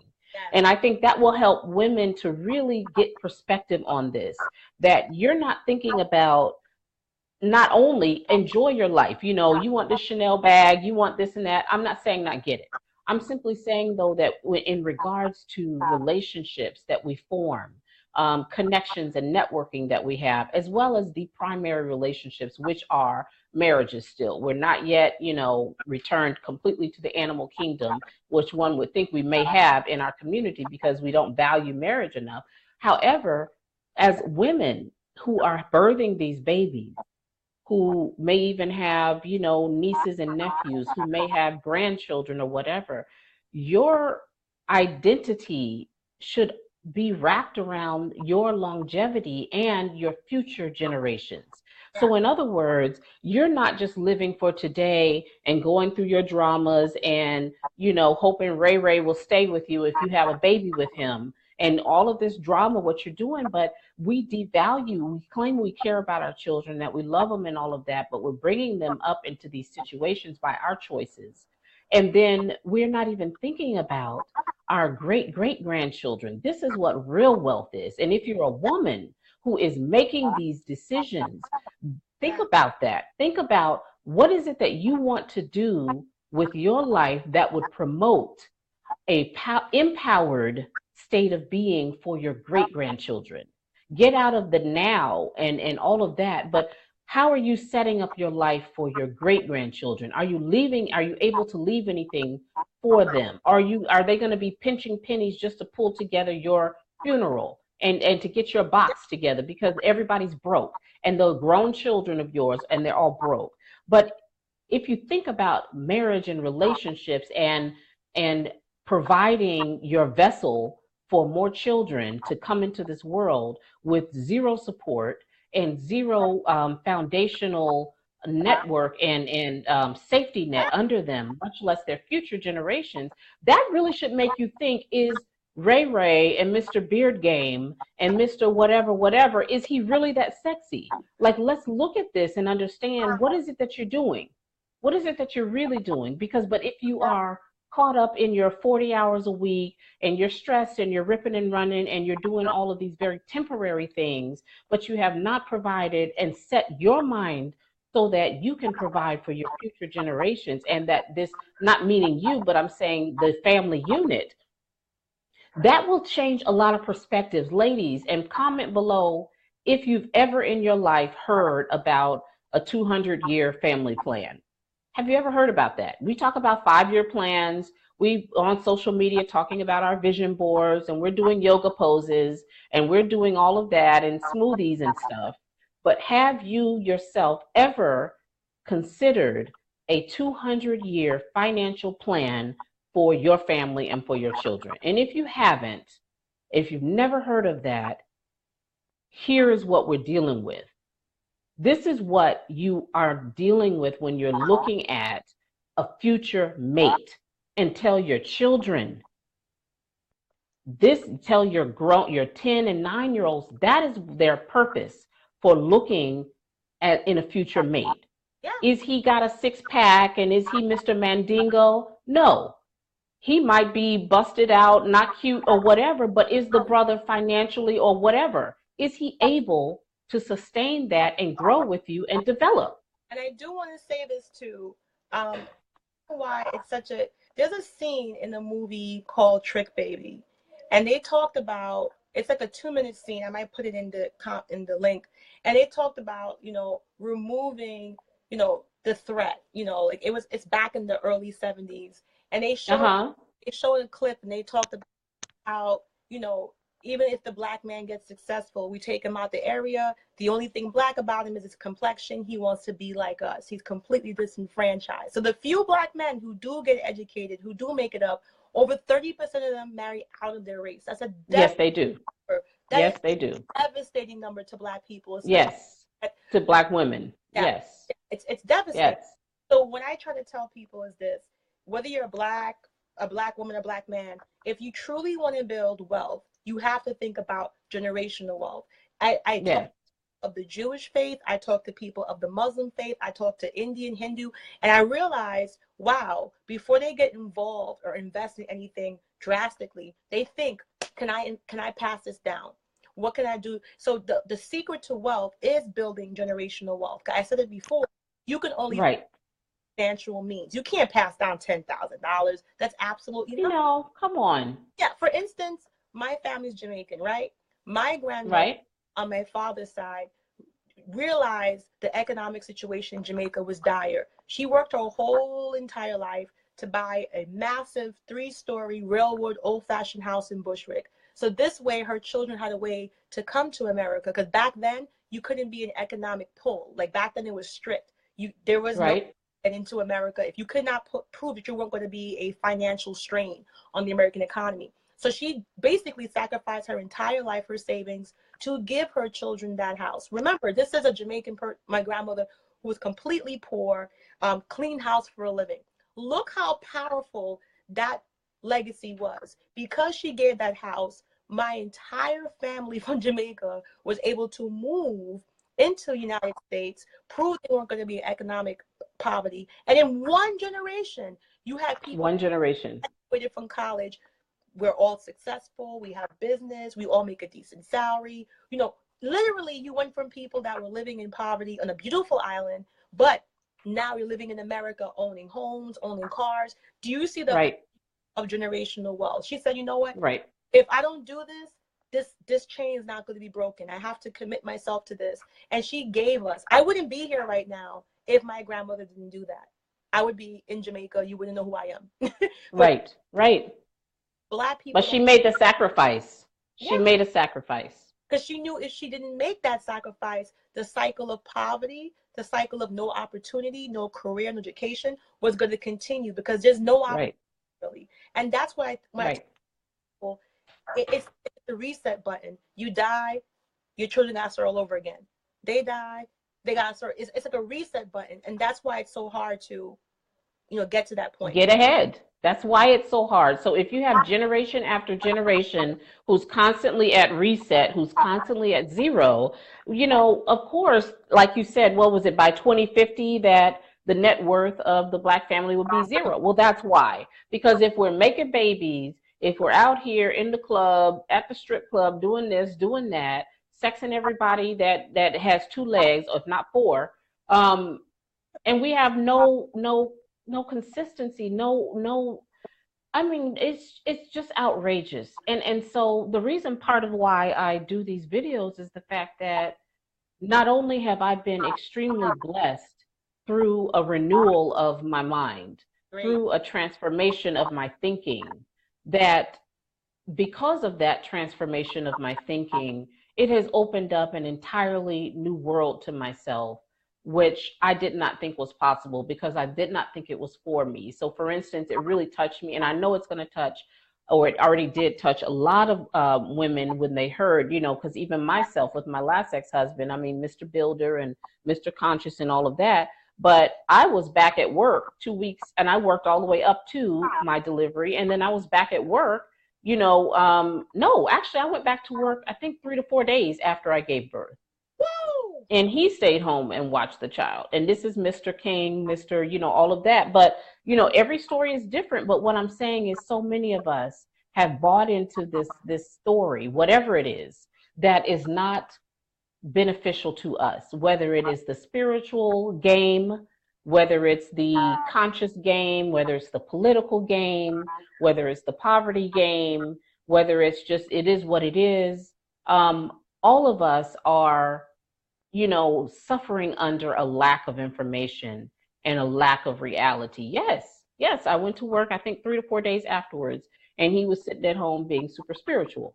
So, and this is what we do, and this is what we've bought into, and we've been guilted into, because we don't think that there is another way. And despite all of our tough act, despite all of our buying into the strong Black woman, this, that, and the other, we are still behaving in ways that are still nurturing and babying men and going through all of that. So it's just like that double sword that you said with other races of women, talking feminists out in public, but they're doing this and they're making sure they are marrying right, getting their money, and not marrying scrubs or somebody talking about building but has no tangible, evidence of what his ability to actually support and care for the family and allow you to be a woman and take care of what's necessary. Yeah, and I'm like itching to say this because I had this saved on my computer. This is from a Pew Research study. So if you're not familiar with the Pew Research study, they're completely neutral. They don't have any political agenda. Facts and numbers, they grab data to do deep research. So Asian Americans are the most productive minorities in history. And less than a century ago, they experienced massive racism. That's why there's a high concentration of them in New York and Chinatown, because believe it or not, white people didn't like them either. So they used to one area. So they went around doing a survey of every Asian family in America by economics. And they said The most important thing for them is they also stand out for superior, strong emphasis on family and marriage. More than half, 54% of all Asian Americans say that having a successful marriage is one of the most important things in life. And just contrast with that with 34% of all of Americans who agree. 2/3 of Asian American adults say, 67% of them say being a good parent is the most important thing in life. This is the core. People like to hate on Asians too, saying, well, they got magic money. No, if Asian people are poor, they're all. What is magic money? That they get, even if they're illegal from the government. I'm like, where are you getting these facts from? Funk Master, like, who is teaching you?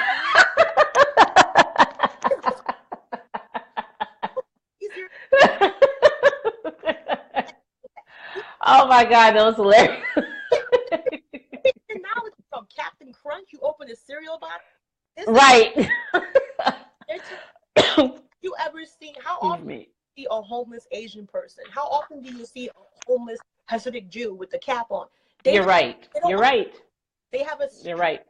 community. We can do the same thing. But if you're going to be and say they got magic money, that's no, they don't got magic money. And Asian people refuse to be poor separately. If they're all poor, pool money together. Try to get a bunch of black people to pool money together. Shit. Right. You might die starve before that happens. But we gotta break that.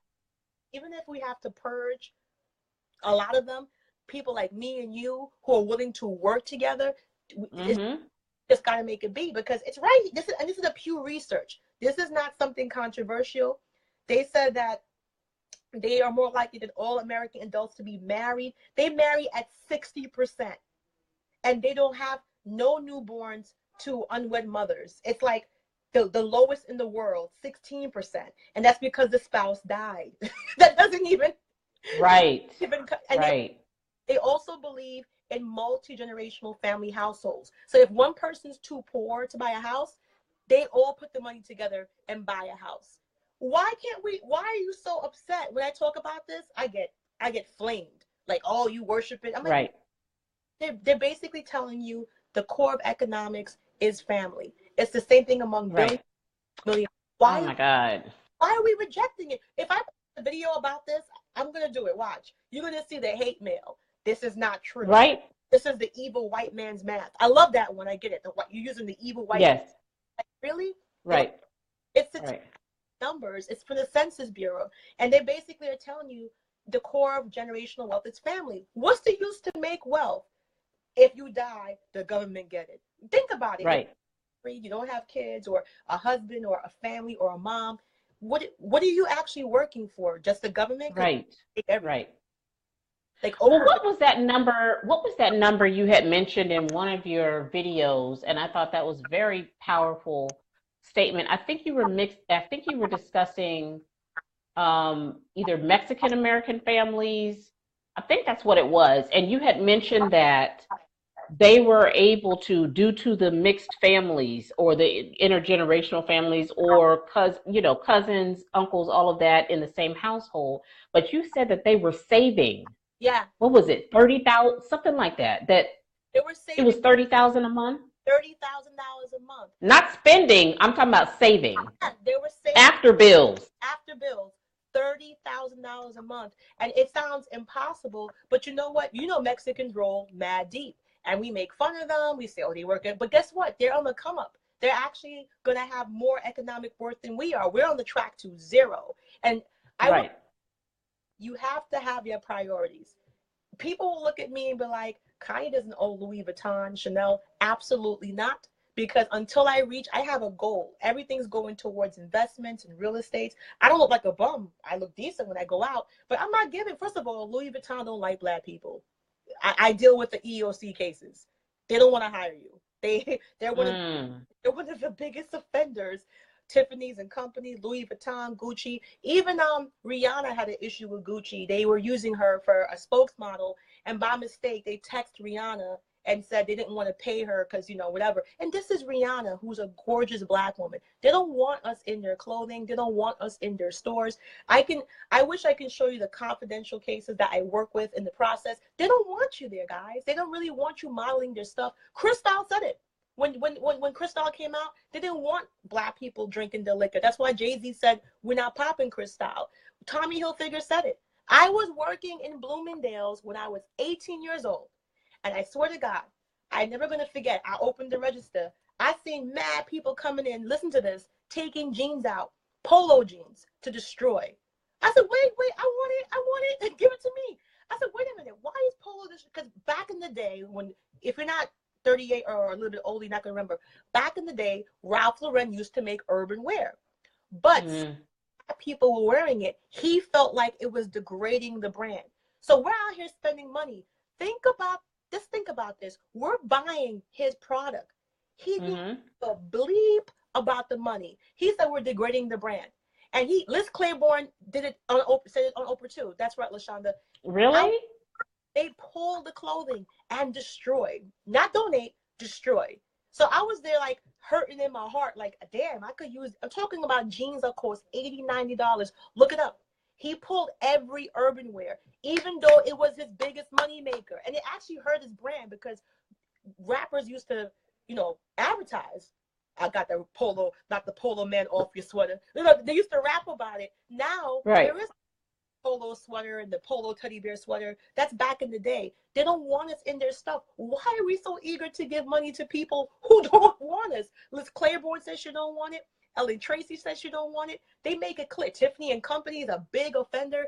I hope you don't see this video because I can get in trouble. But Tiffany and Company has massive cases with Black people hiring discriminatory issues. And I'm like, when I see you guys investing in them, and they will not invest in you. They will not acknowledge you. And Black women, we have that control. We're the predominant shopper. So why are you putting yourself through this? Like, go on Amazon, buy something, and even if you want to buy brands, talk about it. Use your buying power, because Black women are more than 6 of the economic buying power. We're the ones going crazy shopping. We're the ones graduating and getting degrees and elevating to that position. We're commanding that credit card. Why are you doing it when I know I look at the cases, they don't want us buying this stuff. I be laughing when I see Prada talking about Oprah Winfrey got locked out of Hermes. Remember Hermes in Paris? They wouldn't let Oprah's the richest Black woman in the world. They said, no, bitch, ha. And they locked her out the store. Oh my God.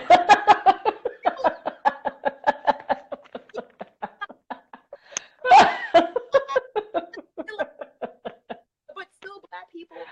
Oh my gosh, you're right. Jewish faith, I'm the person of the Muslim faith, and see what happens. They have no respect. And I think like right now you see the H&M monkey in the yard. I used to work with H&M. Do you know how much their visual go through?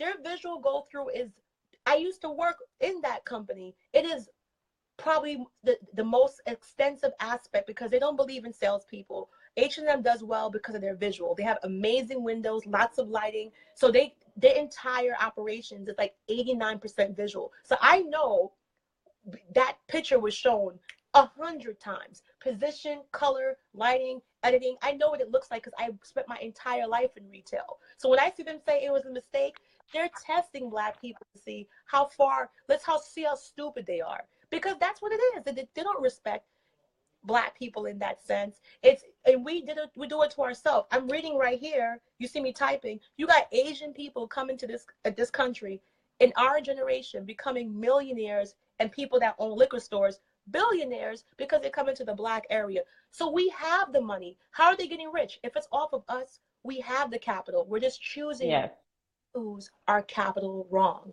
And it's more for a shop. Invest in you. Take that money, buy a stock and bond. Take that money, get a license. I'm not saying you can't treat yourself. You want to treat yourself? Go to Jamaica. Go to the Bahamas. Go to London. Travel. Meet a nice guy. Don't invest. They don't want you in their stuff. That's how I feel. Because it's that lack of, and that's what we are working towards now. And I think it's most valuable having these conversations, because when you can have a conversation with the women And when it's you know, I always refer to this comment that, you know, Marcus Garvey had said, which was, if within, you know, the next 48 hours the Black race were to realize themselves and understand who they really are, the entire world would be turned on its head and everything would be flipped. And so that was a powerful statement that I've always remembered over the past, you know, 20 some odd years. And it's very, very true that if women, and in particular, this, you know, this group of women, if Black women were to get the right information and understand our power and within our feminine power, Yeah. um, and we were able to flex and utilize it for our benefit, you can only imagine the changes that would take place. Because, you know, there's you know, just like you said, that study was of all of these men who were the 15,000 who were queried in terms of what they found important, and they said it was a woman's looks. Like, to them, you know, no matter what, it's, as visual creatures, it's the woman's looks. It's not this, not that. And so you can get around it all you want. Oh, I want her to have personality, I want her to have a good character, oh, I want her to be able to cook. No, you want her to look good until she's in her grave. And so, regardless of how you look or what you're able to provide or whatever, but if women are able to begin to restructure their thinking around the fact that we have more that we need to do for our children that we're having for these men. And in doing that, we need to think about it from a long term perspective, which others are thinking about. And we have been cut off from that, which is, again, you know, 100, 200 year, several generation plans. What are you doing right now? What choices are you making right now in your life? Even if you're, even as you're older, you know, you may have already had, you know, things happen. You've had children before, divorced, whatever, whatever, but you can still make good decisions. We're not just talking about 18-year-old, 16-year-old girls who are going to embark on this journey of womanhood. We're talking about even now, because you're still out there dating, and there's plenty of men of means who want a mature woman, who want someone who's already been through the, and they're not trying to deal with the drama of a little 20-year-old, and who want a mature woman. So if you level up, if you understand your value, if you set your standards and understand that even with blended families, even with, you know, marrying a man who may have children from another marriage or whatever, but who's upwardly mobile, who's stable, who has a marriage culture, a family culture, as you said, you can still create these goals. You can still have goals for future generations, even if those are not his children, or vice versa. Like, you know, don't give up on yourself just because you're, you know, late 30s or 40s or whatever. You have to start right now. And you have to make the decision that your level up is not just for yourself, it's for all that comes through you. And believe me, if women close their legs, if 90% of the women on this globe, or in this country at least, closed their legs and said, no, you're not getting it just because you took me to McDonald's, or you're not getting it just because you're WID in my text messages and this, you know, let's Netflix and chill, and then you're just giving it like that. Like, if you imagine, men will have to change. Men need that. What drives me And crazy you can be that way. Things weren't perfect, but we threw out the baby with the bathwater. That's that phrase. mm-hmm. I understand that back in the 50s and the 60s, 70s, especially with women of color, we didn't have rights to work. We didn't have rights to own a credit card, buy a house. And that was the good part. But I don't know whose idea it was to throw out the baby with the bathwater, that rejected courtship, rejected them providing, you know, Right.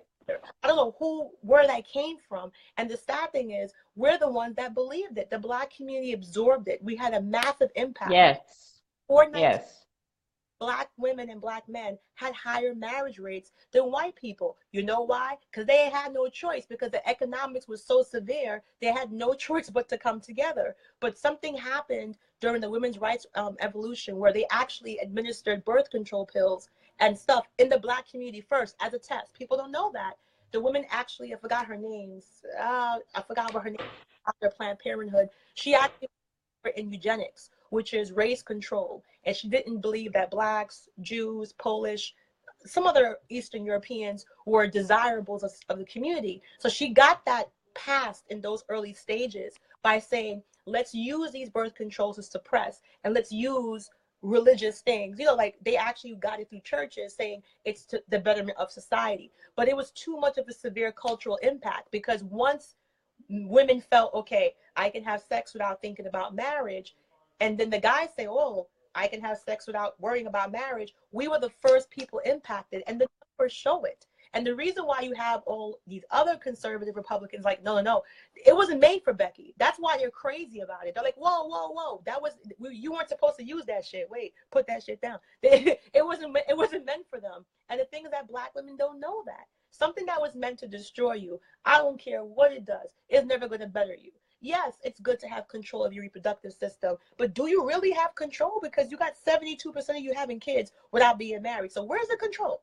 It's kind of like, right, send me to the cheesecake store with $500 saying, don't worry, you got more than enough. That's too much. You're giving me too much room to damage myself and overeat. So you gave them birth control, but you didn't reiterate the importance of marriage. You gave them sexual reproduction control, but you didn't say, listen, that doesn't mean not to get married. Doesn't mean not to, because the white people behind closed doors, they say, yo, yo, yo, you're still getting married.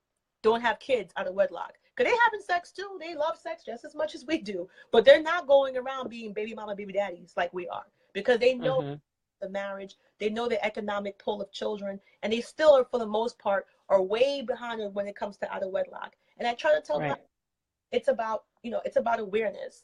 Because a lot of Black people realize that most of these European companies, they look at us, they follow us on Facebook, and they see that we set trends. And they take the trends that we do. When people say appropriation, it's a very sensitive thing, they don't believe in it. Well, it's not sensitive. Facebook is right here. They follow about 24.3 million Black women because they're trendsetters, brand loyalists, who play a vital role in influencing mainstream culture and fashion, television, music, and civic engagement for women of all races.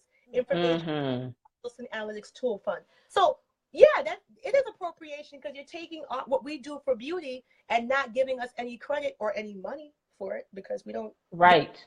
So that's what I'm trying to tell Black women. You have to become aware, and don't be ashamed. Don't feel bad. This is a new era, new year. Just get that awareness and make those changes. That's all, That's it. That's it. And begin to set your standards and notice, excuse me, notice how, your life experience will change, and it changes drastically. I mean, there are those who will no longer approach you. There are things, many things that you must easily and very quickly say no to, that you have no interest in it. And as you weed through it, and you will begin to understand and start studying, same way that you said we're being studied, start studying other people. I know that that's what was very important for me, is when I began YouTubing certain keywords, certain elements of, the level up aspects. And I began to really look at that and listen to what other women are saying about that. What's important to them, what they're looking for in a marriage partner, what they're doing when they're dating. And I'm not talking about the average ratchet in every culture, in every race. I'm talking about, women who have done well. Begin reading biographies, begin studying people's lives, like turn off the TV and begin reading, begin studying. What were their goals? What have they been doing? What were they looking for when they found their mate? Where were they when they found that wonderful life partner that actually supported the family and built and grew the family wealth? Like, what were they doing with their life? What type of behaviors and demeanor did they have in order to make themselves even, approachable to that type of person? And divest completely from all foreign concepts of what is the Black woman, of what makes the Black woman. Because I've not seen anywhere else on the planet a set of women who have been completely neutered of their femininity.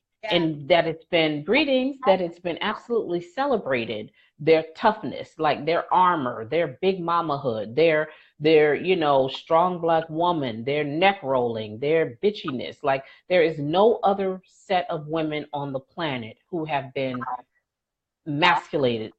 What if that's even a word? Yeah. you know, other than the Black American woman, like for real. And think about it and stop buying into it and stop thinking that this is just what it is. This is just how I am. No, it's not actually. You were not born that way. That is not you. That's not your personality. That's not your soul. That's not your being. Is to be this bitchy, overweight woman. Like, it's not. It never was, but we've bought into it. And so understand that first and foremost. Take the time, get your crying out, do, you know, like you said, get some therapy, do what it all of it that it takes in order to rearrange your life and become who you truly are, which is a woman first and foremost. Yeah, and the thing is that, this is one of the biggest topics because I have some Black women who are very Black identified. And when I try to tell them about that strong Black woman mantra, it causes a huge issue. And I say, Yes. you don't have to be, there's different ways. The way I try to do it is I say, ways to be strong. Think about a diamond. A diamond can cut through most substances on earth. But when you go to a store, do they have the diamond hanging out? No. It's worth so much. They put it behind the glass case. So you want to be behind the glass case. Just because you're strong. Mm, mm, Yeah. Do you know what is strength? Being protected. Do you know what strength mm. value? There's other ways to be strong. Right now, if I'm not this aggressive fighter. Right now, if something happens to me, my brother would jump in or my father to protect me. But if I'm acting super Amazon and I'm like, yo, I can handle it, I might not get that reaction from the men in my family. So there is a Right. sense of the other way around. You have to trigger men's protection. You have to trigger men's Yes. to value you. Yes. Just what Yes. do you think happens right now to a white woman if they get attacked? The whole community comes crazy. The Mm-hmm. find who did it, they all rally around her. To me, that's real power. There's power in the consensus. When you're so, Yes. how strong can you be if you're independent? You're welcoming attacks because you're not having a force around you. Even if I'm a Right. woman, how strong can I be against the world? I'd rather have a sense of vulnerability so I can trigger those in my community to protect me. So that I said, Right. different ways to be strong. Why don't you try to touch a Jewish woman? Go ahead, see what happens. The whole every from Israel and Amsterdam and New York and California, and that's the way you have true strength and unity. So Black women need to realize there's different avenues to strength. You can still be feminine, but you got to trigger a male's response to protect you. But we're not doing that now because we're actually too masculine in that sense. So I tell Black women, Right. think about different ways to be strong. You don't have to be this thugged out, yeah, I'm so strong, because you're not triggering people's need to protect you. And that's what we got, Right. feminine, and we will have those men and people around us that say, okay, Connie's in danger. You know, you're, Right. I got to protect her. We're not doing that. Right. Right. You're absolutely right. You are absolutely right. And I think that that is even in and of itself, which is again why I do these videos. And I'm going to tell you a really, really quick story, something that was very, very instrumental in my embarking on this route to transforming myself is I was in this group and it was a post that was made about a woman being open to a man, open to the possibilities of his being able to support and, you know, protect the family unit, and having that in mind when you're interacting with a man. And so it was something to the effect, and I guess I just didn't understand the post the way it was written, or something that it said, you know, a woman would need to assume that a man will take on this role in order for her to experience that.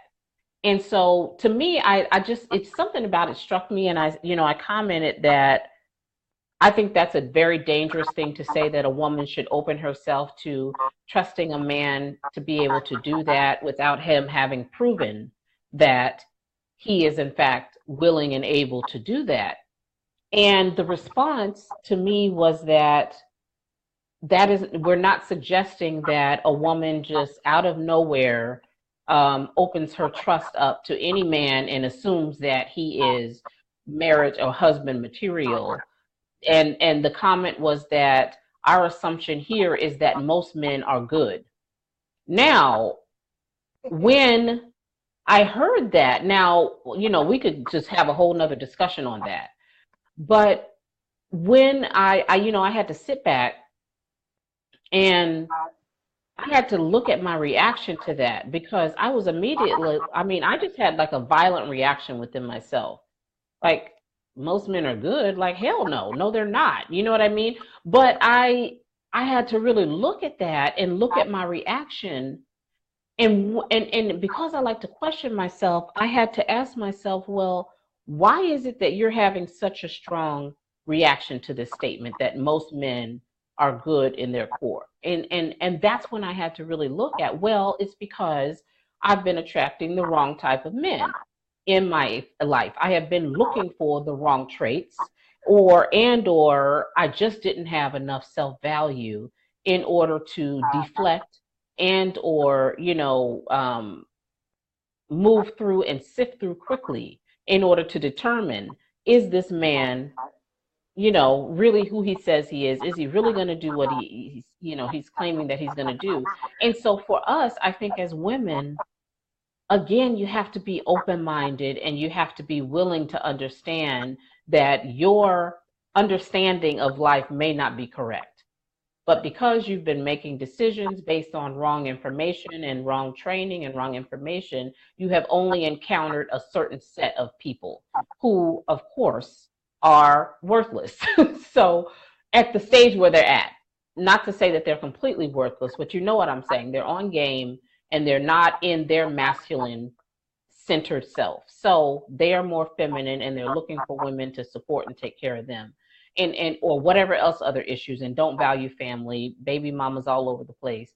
And so if you are understanding that I need to make a change, you do have to be willing to work through that stuff that says that all men are dogs, and so I have found that I have, as I open myself up and really work through that inner trauma, I was able to even just have conversations with men of better worth, men of better value. You see what I'm saying? And all of that is extremely instrumental in your buying into the value of being a high valued woman. Like, you have to have some level of buy in, you have to have some level of understanding that this is worthwhile, this is worth doing, because there are actual real men out there. There are men who are not effeminated, who are not looking for you to pay the bills, who are not, or, being a roommate when in fact, you know what I mean, and expecting you to work all the days and do all the women's work in the house and do all of this stuff. There are men out there who are not on that. I'm telling you, like, I had to check myself because we are so affected by biases. And again, I want to Yes. how we are affected by self biases.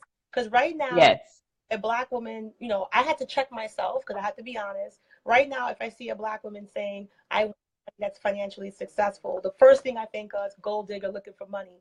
But when I see a non-black woman saying that, oh, she's looking for financial security for her future, all right, like if I'm thinking that, that's a toxic thing. And we black women have to get used to saying we want those, especially if Right. it's a nice package. There's nothing wrong with that. But Right. black women are more comfortable with other women degrading themselves, putting this, Yes. putting themselves, Yes. sexualizing themselves more than just saying, "Hey, I would like a guy who's successful." It says that we're like, "Oh my God," we're more comfortable with her being negative with herself in public, bad about her, Yes. or just act. Yes. We don't get that big. So there's something we have to fix within ourselves, and it's not to blame yourself because we are in a toxic society. So again, it's Yes. awareness and constantly checking self. I had to check myself. This happened recently. I had to say, wait a minute. Would I question her if she was? And I said, you know what? If she was white, I wouldn't even thought about it. I had to be honest. If she was white, I wouldn't even blink because I have white friends and they tell me, yeah, he has to have this, he has to have that, and they're looking for the full package. And I'm like, listen, wow, I Mhm. thought that way. And black women, Mhm. I have Indian friends, Indian people, or like military people when it comes to wealth. Don't even talk about that. Like the parents get involved. It's a whole village thing. I have Jewish friends, Italian. We are the only female on this planet that we feel guilty if we And suggest ashamed. to take care of us. And the thing is that that's the only way the marriage works. You can't have both partners playing the same role. When you take a plane, there's a pilot and co-pilot. Both of them are equally important, but you can't have both of them fighting over the controls. You have to say, Mm-hmm. you're going to do this and you're going to do that. And it has to be the right natural roles. Like, you shouldn't have two people fighting. And a lot of guys don't realize, okay, if she wants me to do this, what for? We have to be the leaders. We have to give them a reason to date. Right now, when I read that Pew report, most American women don't know why they're dating. I'm not making this up. They did a Pew report. Girl. Why are you dating? 67% said, I don't know. What you mean? What you mean? Right. You want to Right. blame these guys? What do you mean? I don't know why I'm dating. Right. You know, men heard when I said that, coochie, coochie, coochie, coochie, coochie, coochie. Like, you have How? You're right. You're right. to say why you're You're dating, right. what you're doing, you know, what you You're want. right. If you don't want that, please don't date. Just, I don't know, see a hooker or something, because you're messing up the game. Because if a guy, Right. you and we have standards and we're like, we want this and that, but yet he can get somebody that's hotter than me, younger than me, give him the panani, she's paying for everything, she's being a fake wife, she's cooking, she's cleaning, of course, Girl, yes. Yes. all the time. And I'm trying to tell Black women, any women that listens, you can't do that. You'll be a single mom forever. You know, I hear women saying, I don't want to be a gold digger. Well, men are beauty diggers. I can tell you that from Thank you. men are beauty, Thank you. men are only as faithful. Everybody is digging. I had that post a few weeks ago. Oh my God. It is so I, true. I even see, I had Yes. 254 pounds. I could have walked down the street naked. I was invisible. As soon as I dropped some weight, my personality didn't change. I'm the same Connie. All of a sudden, Right. oh wow, this guy is coming over and this guy's coming over. And I was like, Right. wow, beauty diggers. Women want security because traditionally we get pregnant, we got to stay home, we raise the kids. I tell women all the time, why are you having kids if you're not planning to raise them? Like, I wasn't brought up that way. My mother stayed home with us Right. until in the garden, until she said until we can talk. Then she worked at Right. home and she was Right. still a mom. And that's the way it's Right. supposed. When you take away Eh, the reason, you literally give the guy free reign to do whatever they want. Yeah, men are beauty diggers. I, I Yep. They are. I never had a chance to have dates. I was a graduate with a master's, going out, dating. It was, even when I had dates, men treated me like a second class citizen.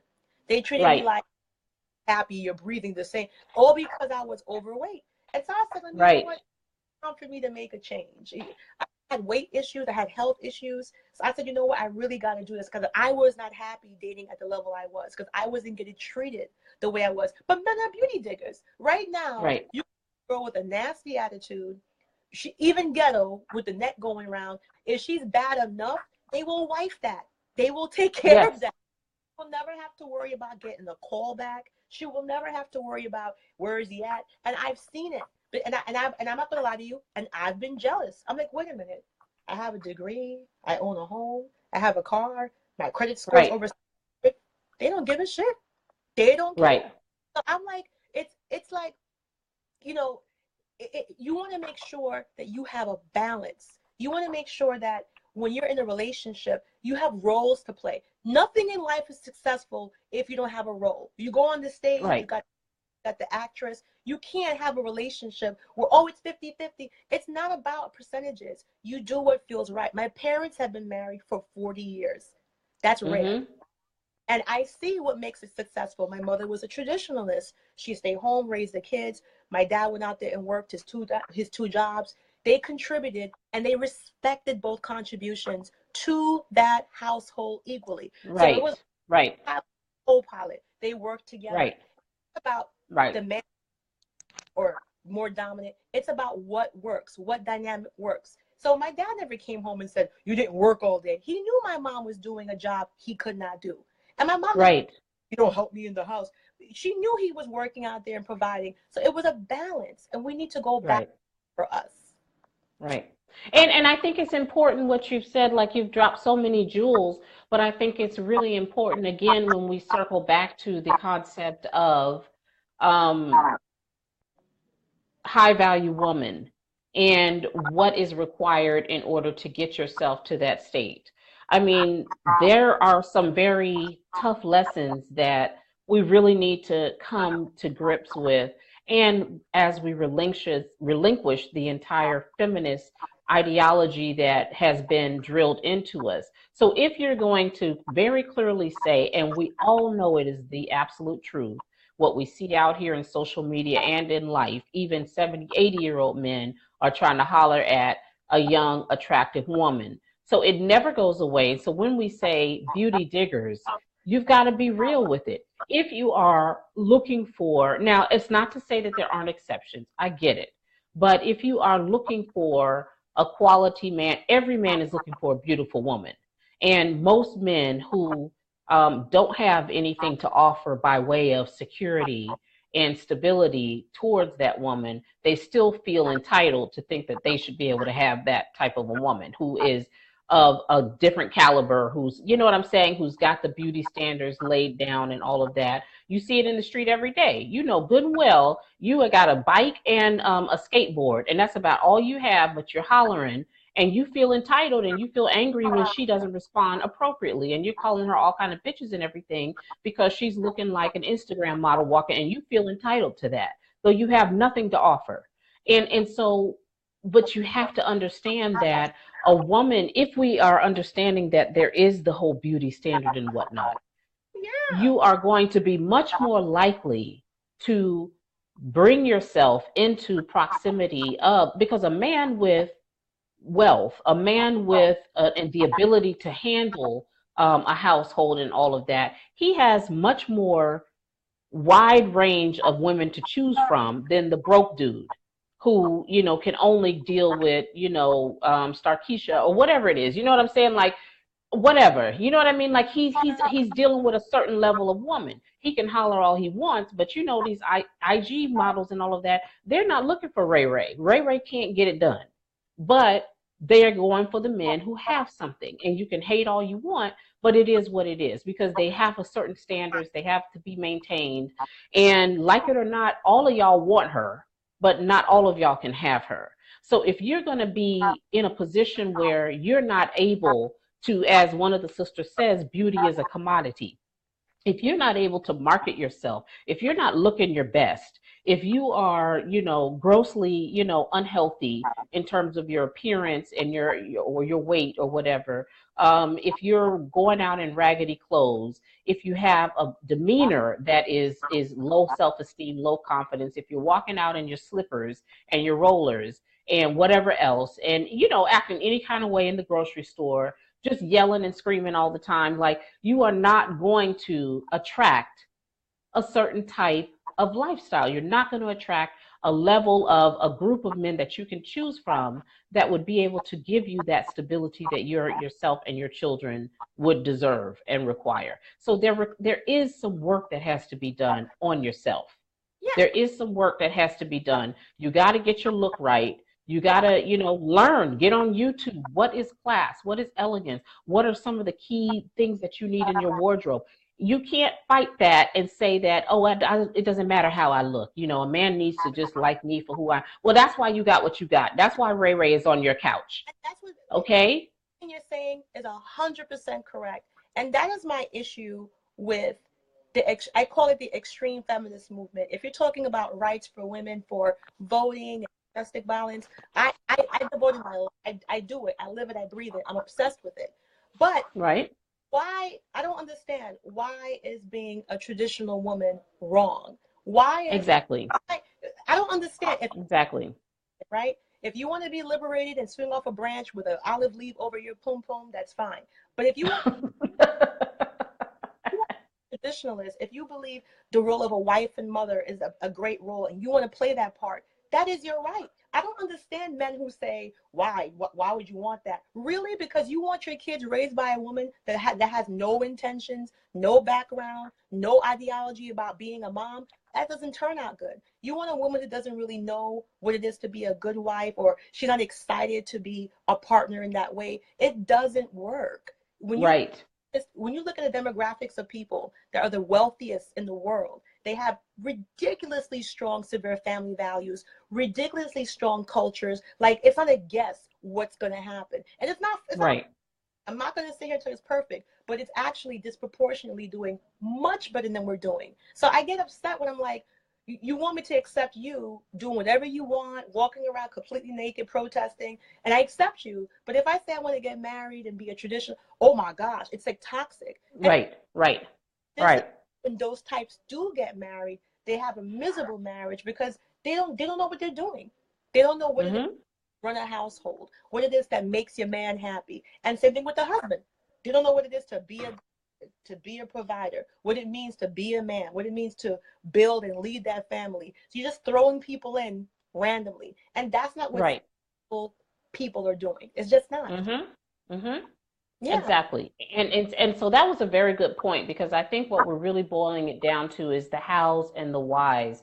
Is you got to have a goal in your life. If your goal is to have a better overall experience in your life, then you really need to upgrade and level up, and you need to let a lot of the ideologies and the concepts that have not served you well at all, and that nobody on the globe is following except for this small subset who is marinating in BS. You know what I mean? Like, we see the results of what's going on here. And so if you are thinking that, your spirituality is going to change the world, or if you're thinking that, you know, um, all of these concepts that have not proven valuable within the last 40 something years, and particularly amongst this group of people who are, the whole conscious movement. Because to be quite honest, I mean, I I was telling a sister this the other day when she was just asking me about the changes and the things that I had been going through. And I said, I had to relinquish an entire set of activities, an entire way of speaking, an entire way of thinking, and an entire group that I was associating with. Because to be quite honest, and I'm seeing it amongst sister friends that I've had for 15, 20 years who've been in the so-called conscious movement, who've been Rasta, who've been this and who've been that, and all of that. I'm seeing the fallout after many years of being in this environment, still got children, still single mothers, no support whatsoever behind, after years and years of all of this, following behind all of these movements and these groups and the spiritual pimpism. And it's really, really done a disservice to women. And so the very things that I personally used to rail against, that I would have called very much unhappy, they're overweight, they've been following behind these men and these ideologies that have not served anyone, they're not supporting their families, they're not doing anything, they've not even built the nation that they claimed that they were going to build all these years. Nothing has been done, but they're just getting a bunch of free pussy, basically, and a bunch of children. And I'm just going to keep it real, and the women are drained, they're overworked, they're exhausted. And then they come to this realization after several children later and all of that, that all of that was a lie. It was a lie. They've not done what they said they were going to do. And if they are the men and the kings who are supposed to be doing all the building, and there's excuse after excuse after excuse. And so to me, I had to come full circle and really look at, just as you said, when you say that, if you hear a sister saying, I want security, I want a man who's making this much money, I want this and I want that, and you immediately say gold digger. I mean, and I was exactly the same way. I was always, only love matters, money doesn't matter. And if that's just materialism, well, I see what that got me. That got me children and no child support. Okay. And having to rebuild my life at 40 or whatever behind these conscious fools. So all I'm saying is that many of the things that you may have railed against, you may actually have to re-look at all of that and see, where are those women that you were talking about who were made up and who had certain hairstyles and who, were exhibiting a feminine nature and who had certain goals in their life. Where are they now as compared to you and your whole conscious crew? That the whole natural thing and all of that, which is fine and dandy. But if you are powerless, you cannot change the world. And you cannot, just by being natural or just by being vegan or just by being this, that, and railing and sitting on Facebook talking all day long, you're not going to change the world into what it is. You are wasting your time. And it's better to get out there, do what you have to do, get your power, and get something that is tangible for these children that you're making behind these men who are not about anything other than the little power that they're able to usurp within a broken community.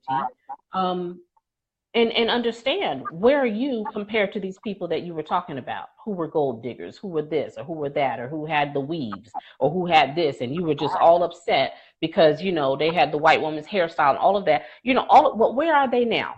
A lot of them, where are they now, compared to yourself? Do you see what I'm saying? So a lot of things you're going to have to really keep it real and understand that it's all of these outward trappings and all of these little quotes that the brothers have taught you all to say, that money doesn't matter and it's just love, and all of this little stuff that you've been doing because you've been trying to get approval from a people who are not there to support you when these babies are dropping.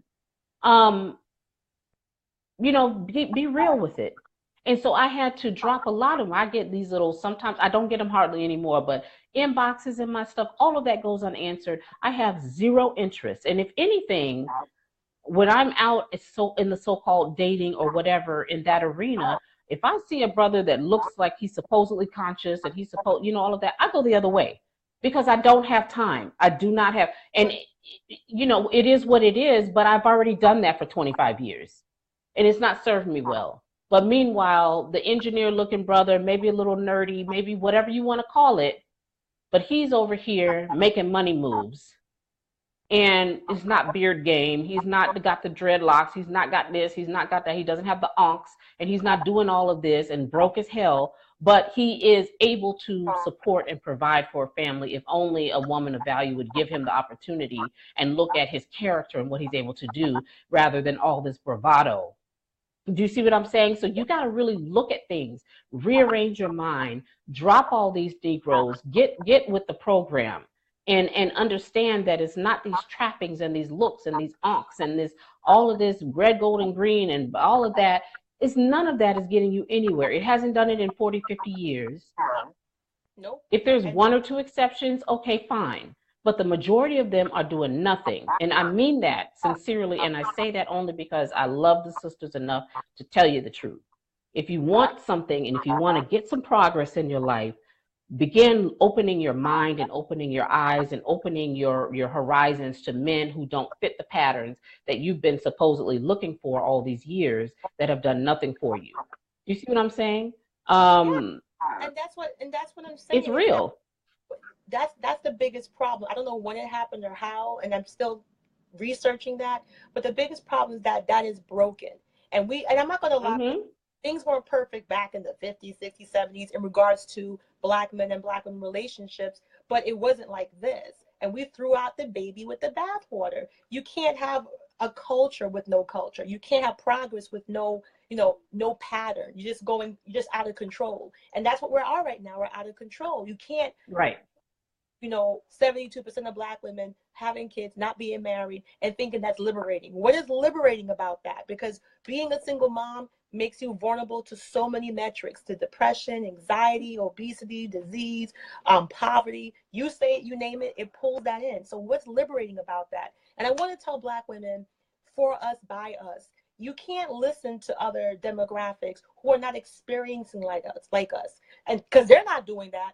They're not looking at our experiencing and trying to relate to their life. Why are we doing that? We need to see, what are we going through? What are our opportunities? What are our values as Black women? Do you want a man who can provide? Do you want a man who could be a protector? Do you want a man that can take you out, pay the bill, and make you feel courted?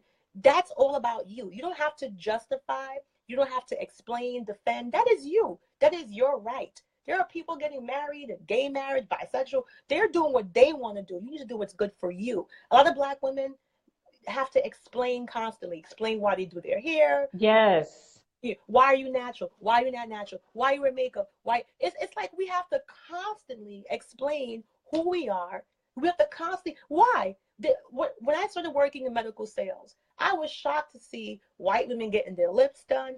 I didn't know white women wore weave. They do that individual bonding. I was learning so much about beauty from their aspects. And the reason why I don't know, because they don't blow each other up. They don't make YouTube videos. That's why she got her lips done. All of a sudden, white girls got asses. I didn't know until I got into medical sales for plastic surgery that it's one of the biggest procedures in the world, butt augmentation, but they don't blow each other up. We are hostile to each other. It's like, are you natural? You got a relaxer. You wear makeup. You this and that. We need to stop that crap, because other women, they're not doing that. They're supporting us Exactly.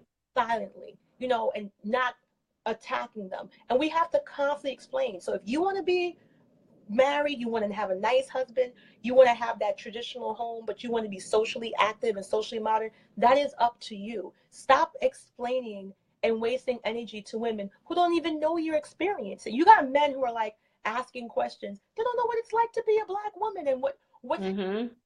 like, we are the only ones that even remotely know what's happening. You got Black women right now. If I ask them what's happening in the Black community with abduction, what's happening in the Black community in the medical sense, what's healthcare discrimination, you got Black women who don't even know. You think somebody that, no offense, that's white is going to know about your problems and have the solutions? You got to do what works for you.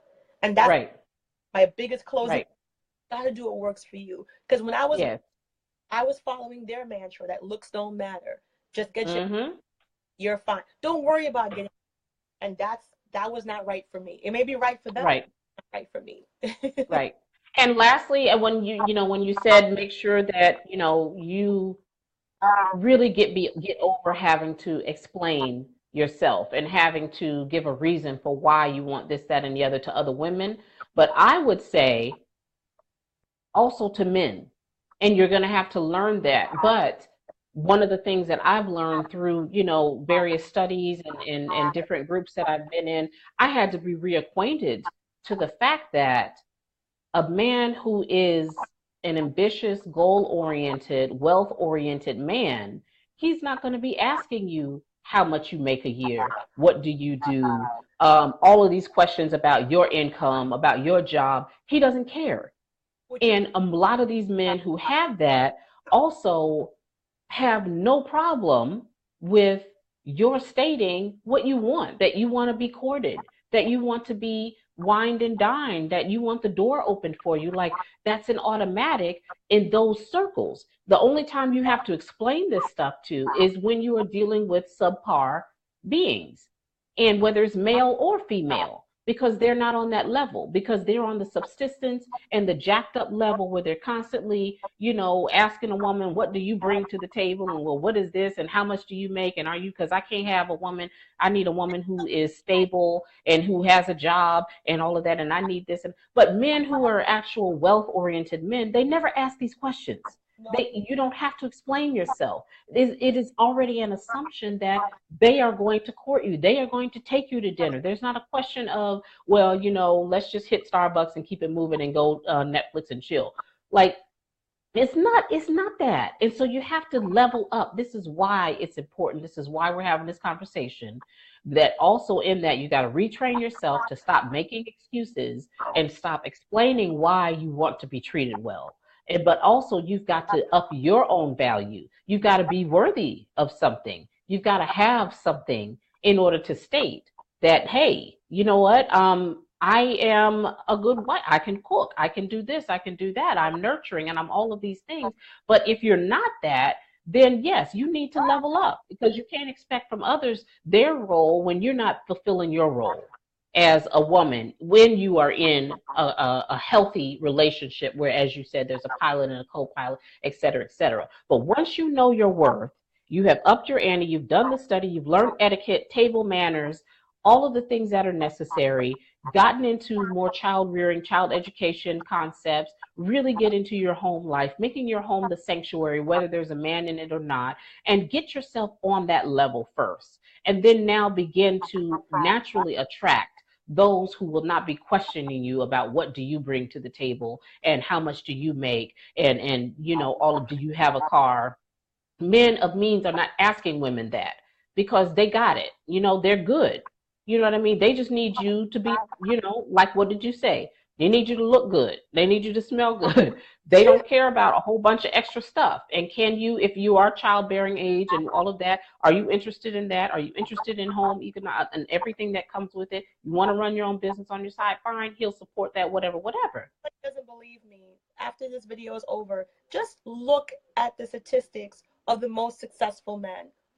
billionaires, millionaires, men that are, into business, into advanced corporate positions. Look what they say. You can just do your own research. They need that stable person at home. Being a mom, being a wife is an equal as important role. The reason why Mm-hmm.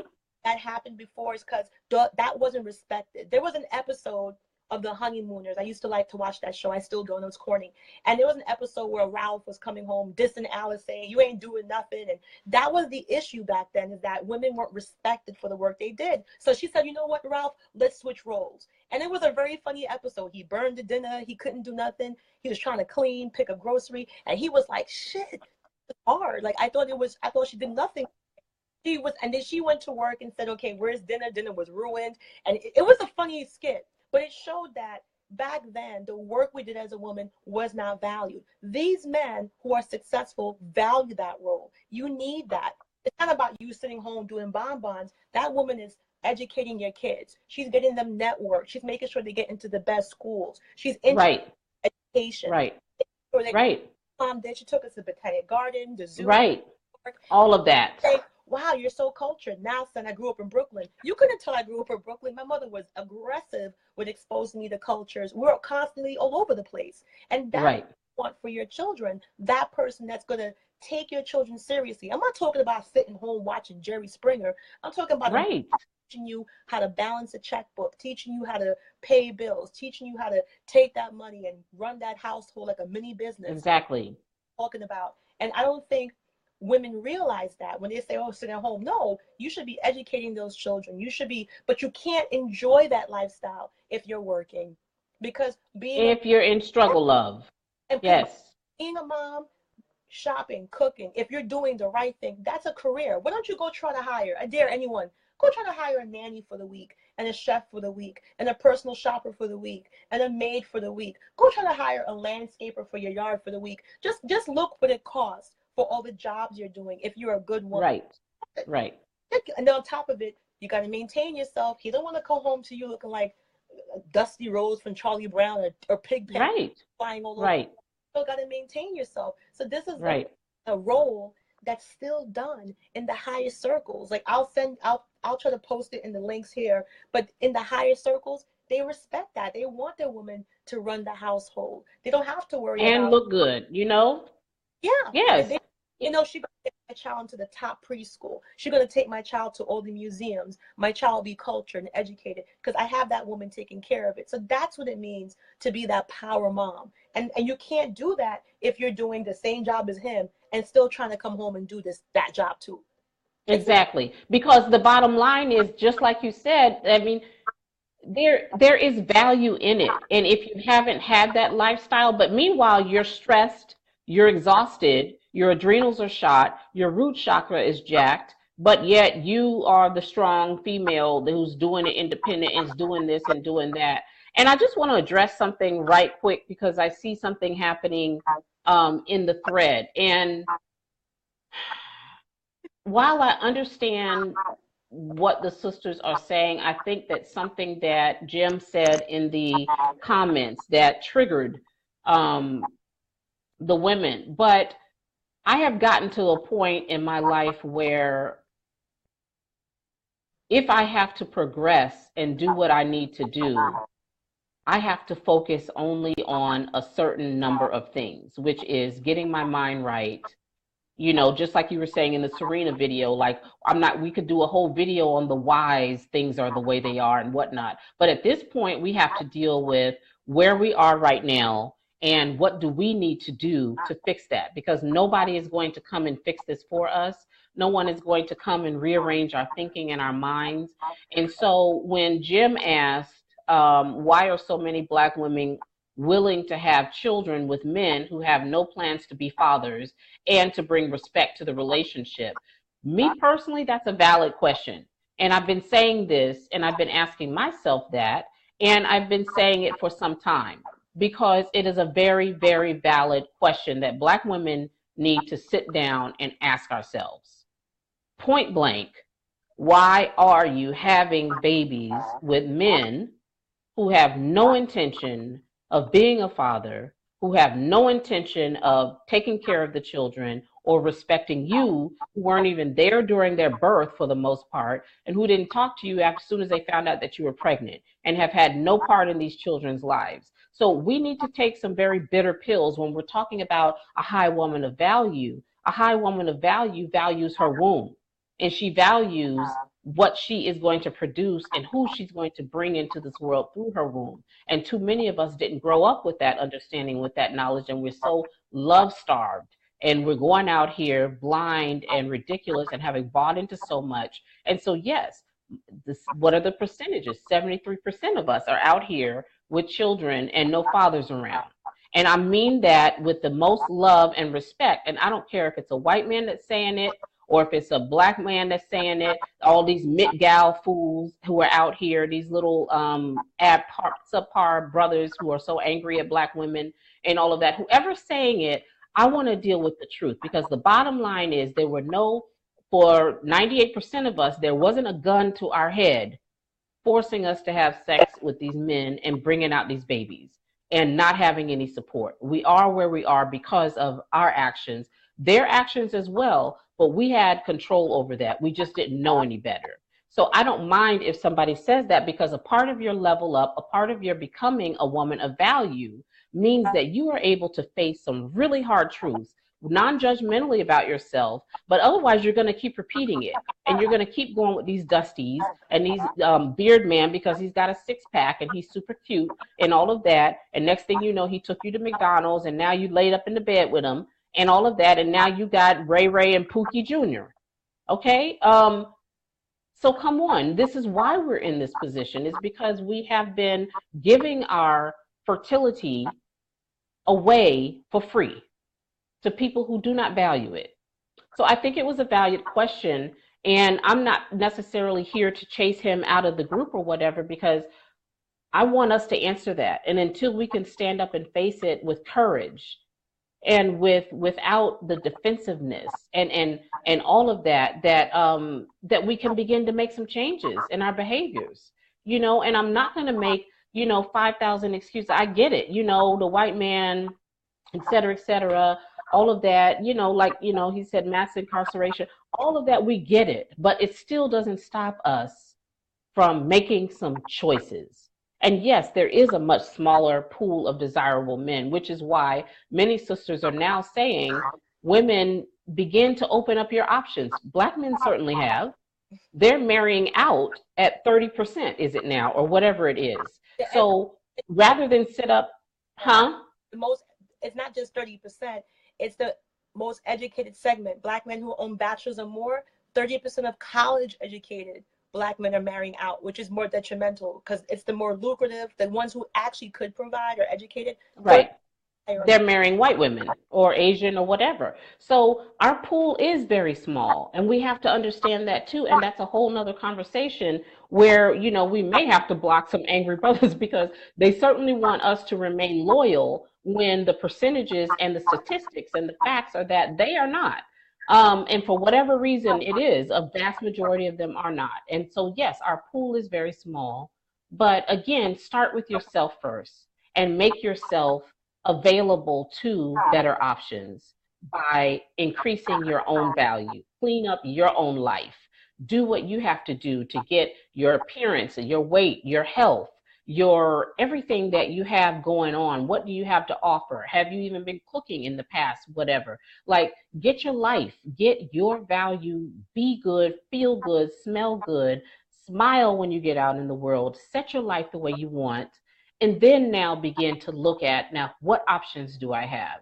And if it's not within the Black race or whatever it is, I mean, that's not my business. Whatever your choices are, but again, yes, we do have a much smaller pool, even for those who have done the work to make ourselves in a position to where we are of high value within ourselves, regardless of whoever wants us or doesn't want us. Do you see what I'm saying? And it's kind of like an oxymoron, because that's the question that he asked about. First, I don't know if you saw earlier, he was talking about why go back to the male or the patriarch, or he's talking about, marriage shouldn't be co-pilot. Well, that's because he doesn't know about what's important to us.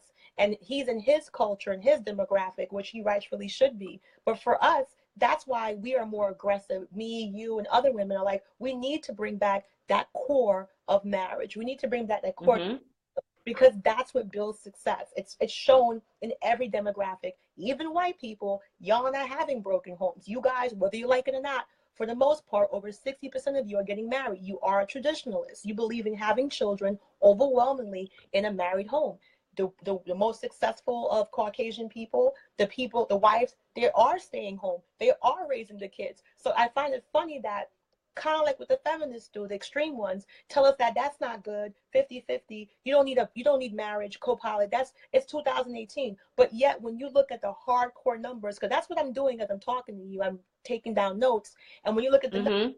that's what they're doing. But they don't want to let you know. So it's kind of remnants of that. That's why we're having this conversation. We're being proactive. We're looking for solutions. That's why we're recognizing this. And it's not easy to look at yourself in the mirror and say, I gotta change. It's not the most pleasant feeling, but it's kind of like an evolution that you have to go through. And that's why we can't sing their tune, because they don't have those issues. No offense. They're like marriage and 50-50. No, but what bothers me is the most successful of their generation, they are practicing it. He could sit here and Exactly. I can show you from the New York Times, having big families is the biggest status symbol. With poor little rich wives, I actually put the links. All these men who are executives want their wife to stay home, and it's actually embarrassing if you're an executive past 200,000, your wife is working. Like, what happened? A lot of these women go and get Ivy League degrees. I'm the only one who graduated in my class who's actually not married and working. 90% of my friends who are white, they are all married and they are not working. And I don't want to say, That's deep. I just need you to repeat that. Like, that is deep yeah, because we have also taken on that whole mantra. Either we're the big mama or we are the successful Black corporate woman with 5,000 degrees and unmarried and stiff and angry and coochie dried up. Not that it's you. I'm just saying, honey. but that was I didn't mean you. sensitive to me, but that's what I did. And I was like, okay. So when I went to Cornell, I was probably one of two Black people in my HR course, in my HR, master's.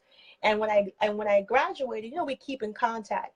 And I'm the only one, because it was me and another Black girl. She was gay. She doesn't count, so I'm not going to count her as not being married. I don't know. But she was lesbian, so I can't count her.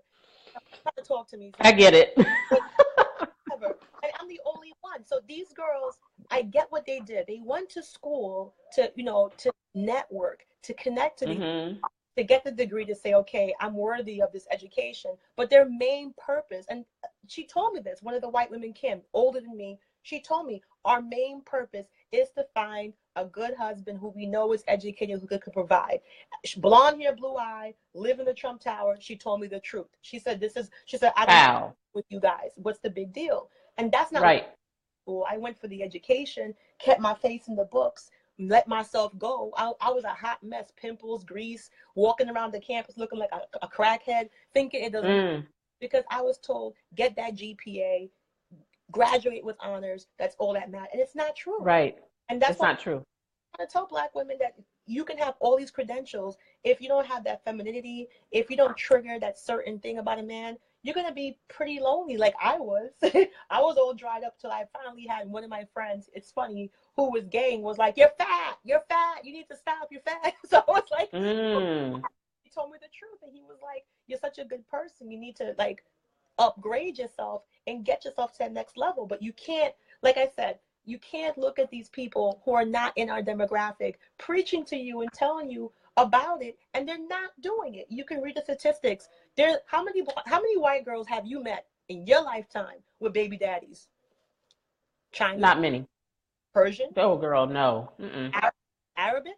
Have you Mm-mm. have you met these demographics with kids running around? Because they don't believe in it. Just don't talk about it. They do a lot of stringent things in terms of making sure they marry a man of value, but they're very tight-lipped. They don't talk about it. Right. But when they talk Yes. closed doors, they're like ninjas. They don't play around. They don't. Right. Right. Right. So get these facts, ladies. I mean, like this was such a powerful, once again, like I'm more than grateful and thrilled with the circle of women that I have come across. And the reason why I have come across this circle of women is why? Because I did the inner work first, because I was researching, because I put myself in the right groups, because I was reading various articles, listening to various YouTube channels, and subscribing left and right based on keywords that I was looking for. But it's because I valued this knowledge. I valued this level up and upgrade to the point where that became my focus. And to be quite honest, just as when I landed upon the law of attraction and really began doing that inner work within my own life with so many things. Sis, I can get you some links. I have some really, really wonderful YouTube channels that I do follow, and I'll get you those links.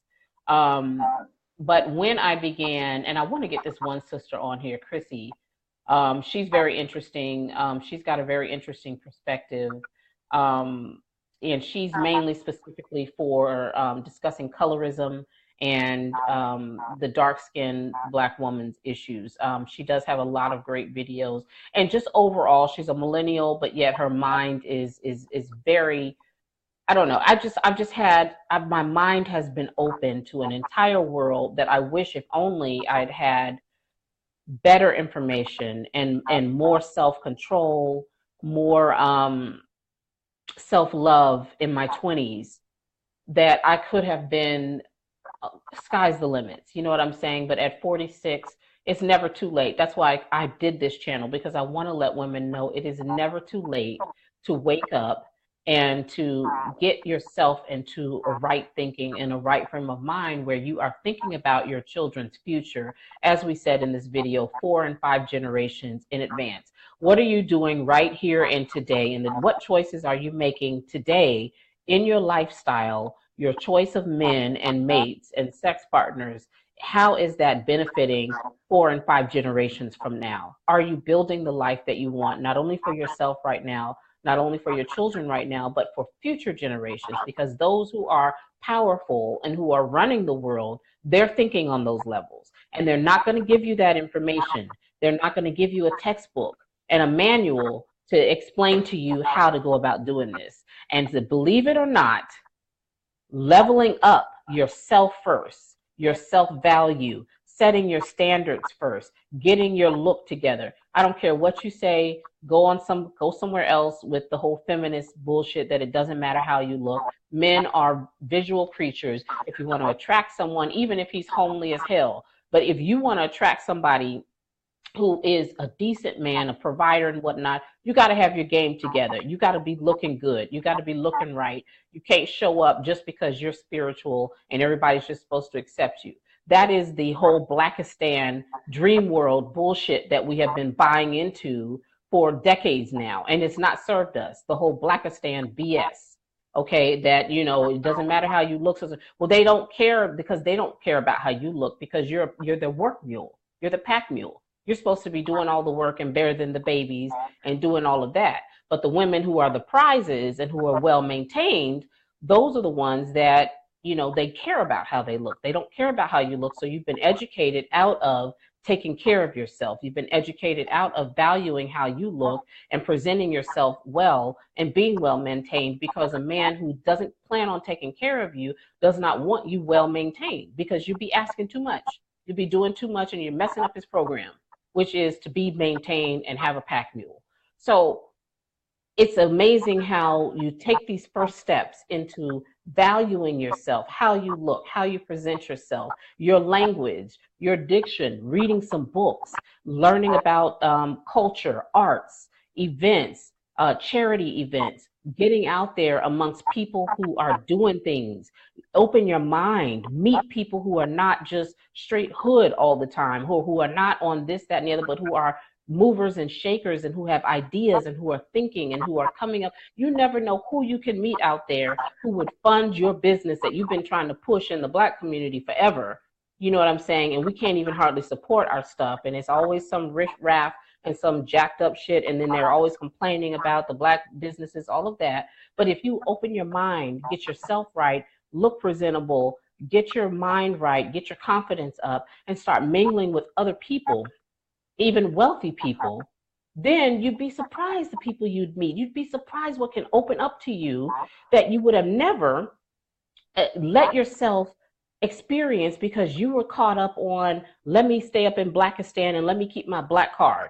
And I'm not saying that being amongst the wealthy means that you're not going to be around wealthy black people. There are plenty of wealthy black people, but they're not trying to be bothered with you walking around like Starkeisha every day. Like you're just, it's not happening.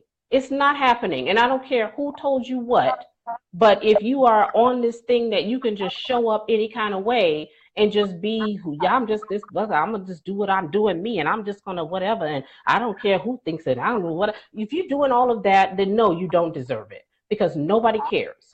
Nobody who is developing 4 and 5 layers of generational wealth is doing all of that. But if you are committed to that, then you get what you got, okay? And Ray Ray and Pookie and all of them that's on your couch, that's what you're gonna get.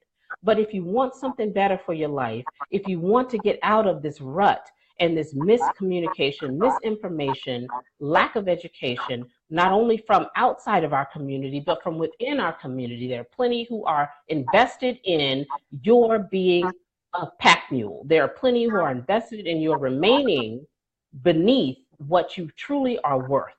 There's a huge investment. It's a big business, even if it's from the homie on the corner who's selling dope or whatever. But if you are going to be his baby mama where he can spread his seed just because he needs some sex every time he's coming in from the corner or whatever, you're there for that. You're there for that. And you are providing that opportunity for him rather than get yourself up out of that and deal with what's really important for yourself because you're the one having the children, not him. Yeah. And so I say all of that to say that the world opens up to you when you relinquish this jacked up miseducation that you've had, that the black woman has no business being feminine. The black woman has no business being, cared for, being provided for, that the black woman has no business being vulnerable. Um, all of that is a misnomer. All of that is misinformation that you've bought into. So do yourself a favor and give yourself what you were born to receive and to have is as a receiver, as someone who should not feel a way about expecting a man to be a man. And as he definitely doesn't feel a way about expecting you to be a woman. Be who you are and expect everyone to play their role. You know what I'm saying? And then from there, the sky's the limit. No matter what your age is, the sky's the limit as to what can open up. Investors, damn, get you a damn sugar daddy. I don't care. Do what you got to do, honey. Okay? Do what you got to do and live your life. That's right. And get what you need and stop playing around. Like, how old are you? Stop playing around. You know what I'm saying? So let me get off my thing, honey, because I knew when Connie came up through here that it was going to be a long conversation. This was supposed to be half an hour and everything. But Connie, I want you to give some last thoughts because I think we've been doing this like what? I can't even believe it. It's like 3 hours now. Give your links. Or I think you've left some. Maybe I should put it in the thing, but just let people again know who you are, what the name of your groups are, how they can click on you, friend request you, get your Facebook and your YouTube channel, and then we'll go ahead and close it out. All right. So I just want to thank everyone for listening. Thank you. Thank you. And my name is Connie. I have my YouTube channel, #book Economics. I think she's going to link it because some people might not know how to. Yes. And I have a private Facebook page for women. So my page focuses on economic, social awareness, and financial success for women of color. So I also do HR consulting. I'm an HR director for the past 17 years. I've been doing retail, hiring, training, staffing, recruitment. I also do volunteer work with the EEOC. So if you guys have any type of challenges with HR, employee relations, employee engagement, I do consulting work as well for a very reduced rate because I'm trying to help people. So if you're interested, you have any issues like that, you can contact me there. And I'm always here, guys. So thank you so much. And I just want to say this, Black women, for us, by us. We need solutions that face the problems and the challenges we're having. I do believe in our feminine power. I think it's the most feminine thing in the world, but we need to angle it for us. We need to not have excuses or explanations as to why what we're doing, and truly feel empowered in what we're doing. Don't, Mm-hmm. when people are running around topless and protesting and doing what they want to do, they don't come to us and say, is this okay, guys? They're doing what's right for them. Only we know what's happening in our community. Only we know what we're experiencing as a Black woman. And that's something that we can't hold anybody else accountable for. We have to do it. So you need to just know what you take, the steps you need. I do believe also in therapy. Don't be ashamed. If you have trauma, if you have some type of personal issues, definitely go out there, get the help you need. Your friends are not professional therapists. Don't run to your friends. You don't want to dry your friends out. Deal with people who are professionals to help you work through any emotional issues you have. And that's it. That's it. Thank you so much. Absolutely. Well, I again, because I know I value your time, I value, and I just when I landed on your YouTube page, I was like, I ate that up.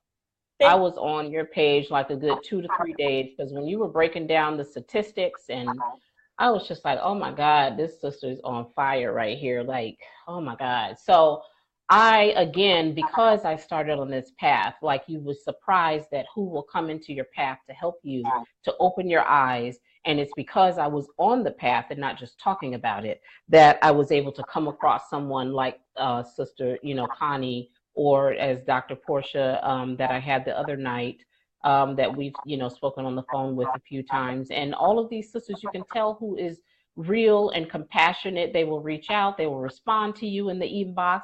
Please do not be up in, for anybody who hasn't like leveled up, don't get up in somebody's inbox asking for a free service. We don't do that here. We support each other. I'm not about that, and don't tell her I sent you, because if you're out here asking for some free stuff, I'm gonna be mad and I'm gonna need names. um I would like for you all to share this again. Please do share this video to your page or to friends, tag them and let them see. I will also be uploading this to my YouTube channel. I will repost this as soon as I get off. I'll post both of our YouTube channels again so that you all can check it out. And so if anyone missed it, I'm going to be uploading it to the YouTube channel. Again, thank you all so much.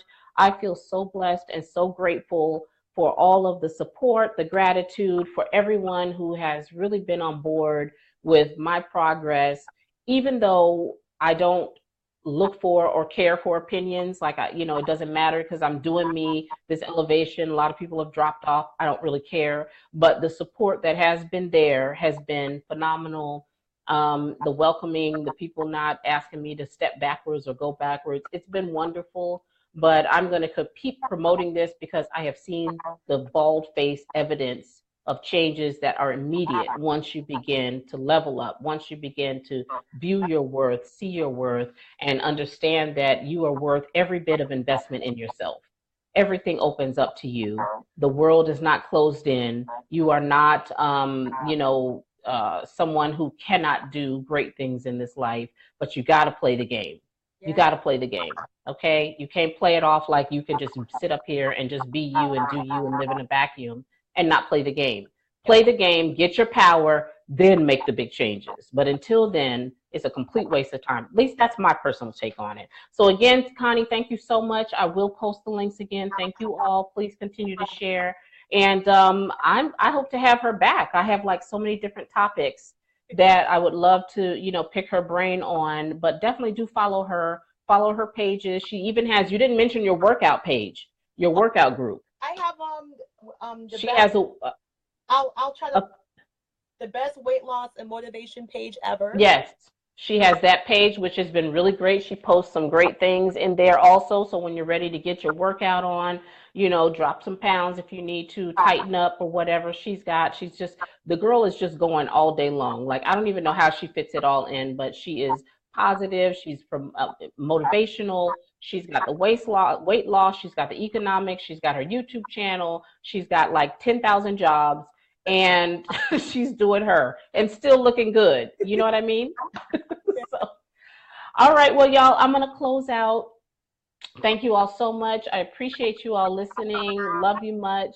And let me think about something exciting for the next video. Let me think about it. But I'll be around, and we'll be in touch. All right. Bye. Bye, guys.